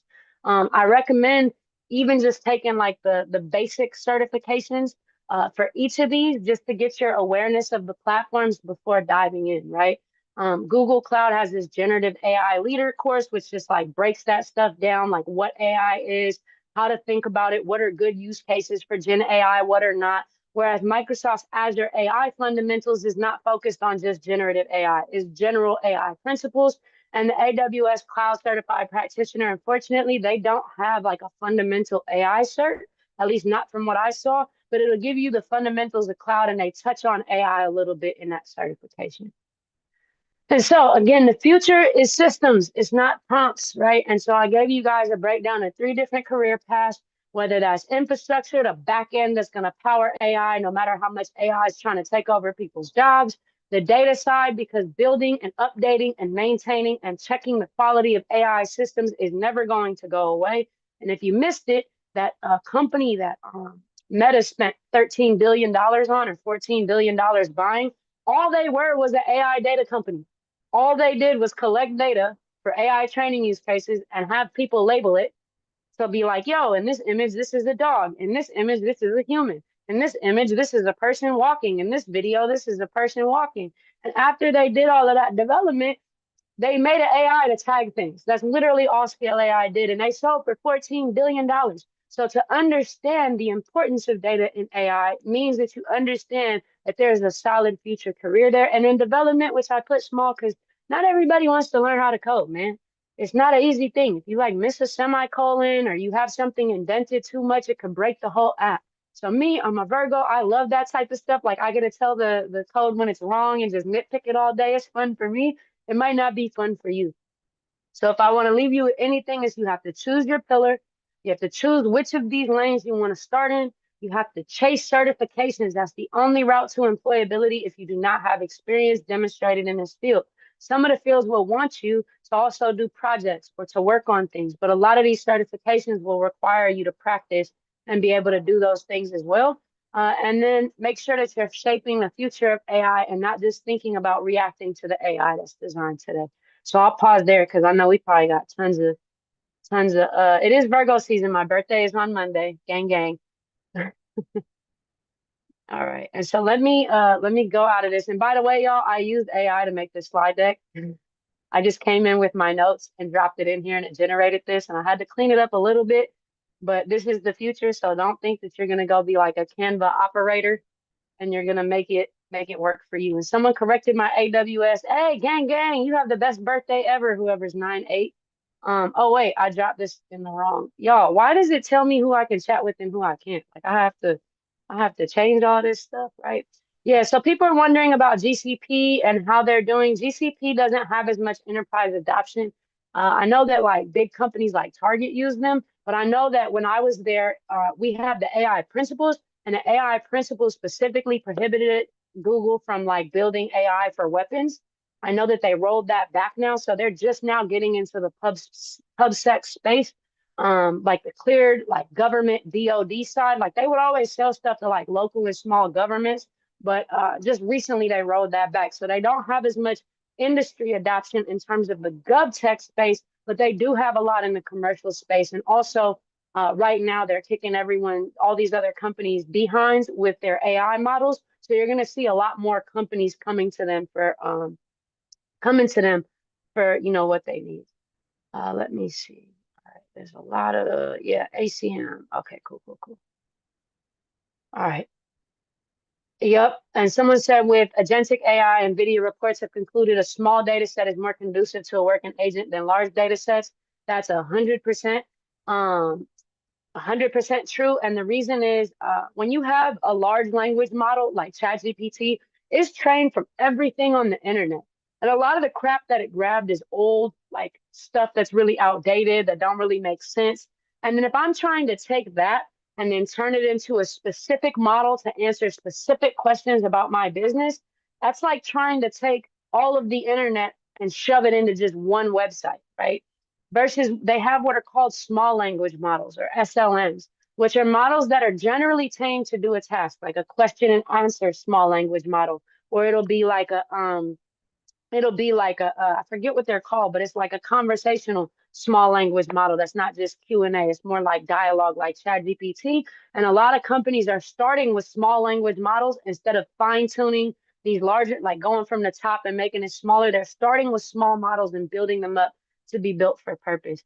ChatGPT hallucinates because it's a function of the way large language models work.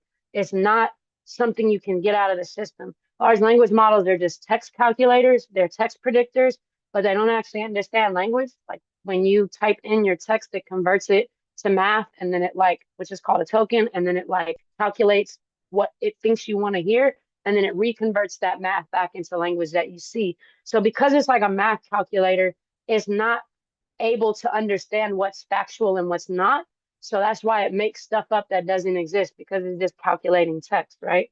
Like you can punch a bunch of numbers on a calculator, but it's not ever going to be able to tell you if you should spend that money or not, because it's not going to ever understand your actual budget. You get what I'm saying? Okay, so let me see. Yeah, AWS does have an AWS certified AI practitioner. I think that is that AWS certificate entry level? I thought the certified AI practitioner was more like associate level, not for beginners, but I could be wrong. Again, I'm not an AWS person. I'm Googling Microsoft all day just because I'm not an infrastructure person. I like to code on top of things. All right, let's see. Yep. Microsoft is offering Copilot to the federal gov for free. That is true. They have a whole version of Office 365 and a whole version of Azure that is completely separate from the commercial side, that is only for use in cleared environments. So there's like Azure you can log on to.com, and then there's the Azure you can't get to unless you're on like a DoD network. Gemma small language models. I don't like Gemma. I'm sorry, y'all. I'm not going to hold you. The Chinese models are much better than anything that American models have. I have a Quinn 3 coder running locally on my machine, and it's better than Anthropic, right? So when I'm doing AI assisted coding, I just downloaded like a quantized, which means like a trained down so it's smaller file size version of Quinn 3 coder, and it's like 99% better than Anthropic. But you can't do that in the GovTech space. I'm talking about my own computer. You know what I mean? Yeah, GCP did win some contracts, but I'll tell you, $200 million in contracts, considering that I was like mid-tier at Microsoft and they build my services at like $650 an hour, that's going to be a drop in the bucket. When I was at Microsoft, I personally worked on an RFP for the Air Force that we won. That was a $2 billion RFP, and that was one of 6 projects I was working on. So I'm not trying to push you to one direction or another. Somebody asked for AI development. Did you need to know C#? No, Python. Python will cover you for data. Python will cover you for AI development and fine tuning itself industry-wide. C# is a Microsoft specific language that they also, it's like very specific to Microsoft. On their AI exams, you can answer questions in C# or in Python. You might need to know it in certain environments. They might try to do certain infrastructure stuff with C#, but you're not going to use C# on any other stack except Microsoft. Versus you can do Python on any of the 3 stacks and be able to use it. Python is used for data cleansing in academia and in corporations. Even when you want to build like AI on mobile devices, it's a platform called TensorFlow.js. It requires, you know, JavaScript, but also a little bit of Python, right? Because that's where it's at. AI practitioner at Microsoft and AWS is not really helpful. Probably ML cert is better. So Chad, if you have the cloud infrastructure cert, it's probably not going to help. The entry level certs are not going to translate to employability. Employers are not, and the reason why is that employers only care about the certs that help them get better status, because the better status they get with the main company means more perks for them. So for example, if you're at a Microsoft Gold partner, they get like access to free upskilling internally from Microsoft. They have so many hours a year where they can consult with a Microsoft architect on certain projects. Microsoft does things like what they call co-sell, where they'll sell their services on their behalf, right? But if a company gets bumped up to a managed partner status, Microsoft treats them like an extension of their company. So Microsoft literally builds their book of business for them. So I worked at a Microsoft managed partner that had literally like 6 employees. And the reason they had so many school districts is because they were managed partner. So Microsoft was selling them as if they were Microsoft, right? So the companies only care about the certs that map to their certification status and being able to move up and move forward with that. Now you still are going to need your Security Plus if you're trying to go the heavy GovTech route, because that's a DoD requirement. That's not required probably by your contracting partner. That's usually required in the contract that the company is fulfilling for the government that you have that. So regardless, you're going to need that. You know what I mean? Yeah, 200 million is very low. .NET is also Microsoft specific. What language model did I download on my computer? I have Twin 3 Coder. You can go to Hugging Face. And Hugging Face is where all the open source models are hosted. And I'll show you guys. So look, Quinn 3. You guys see me up here in Quinn all the time.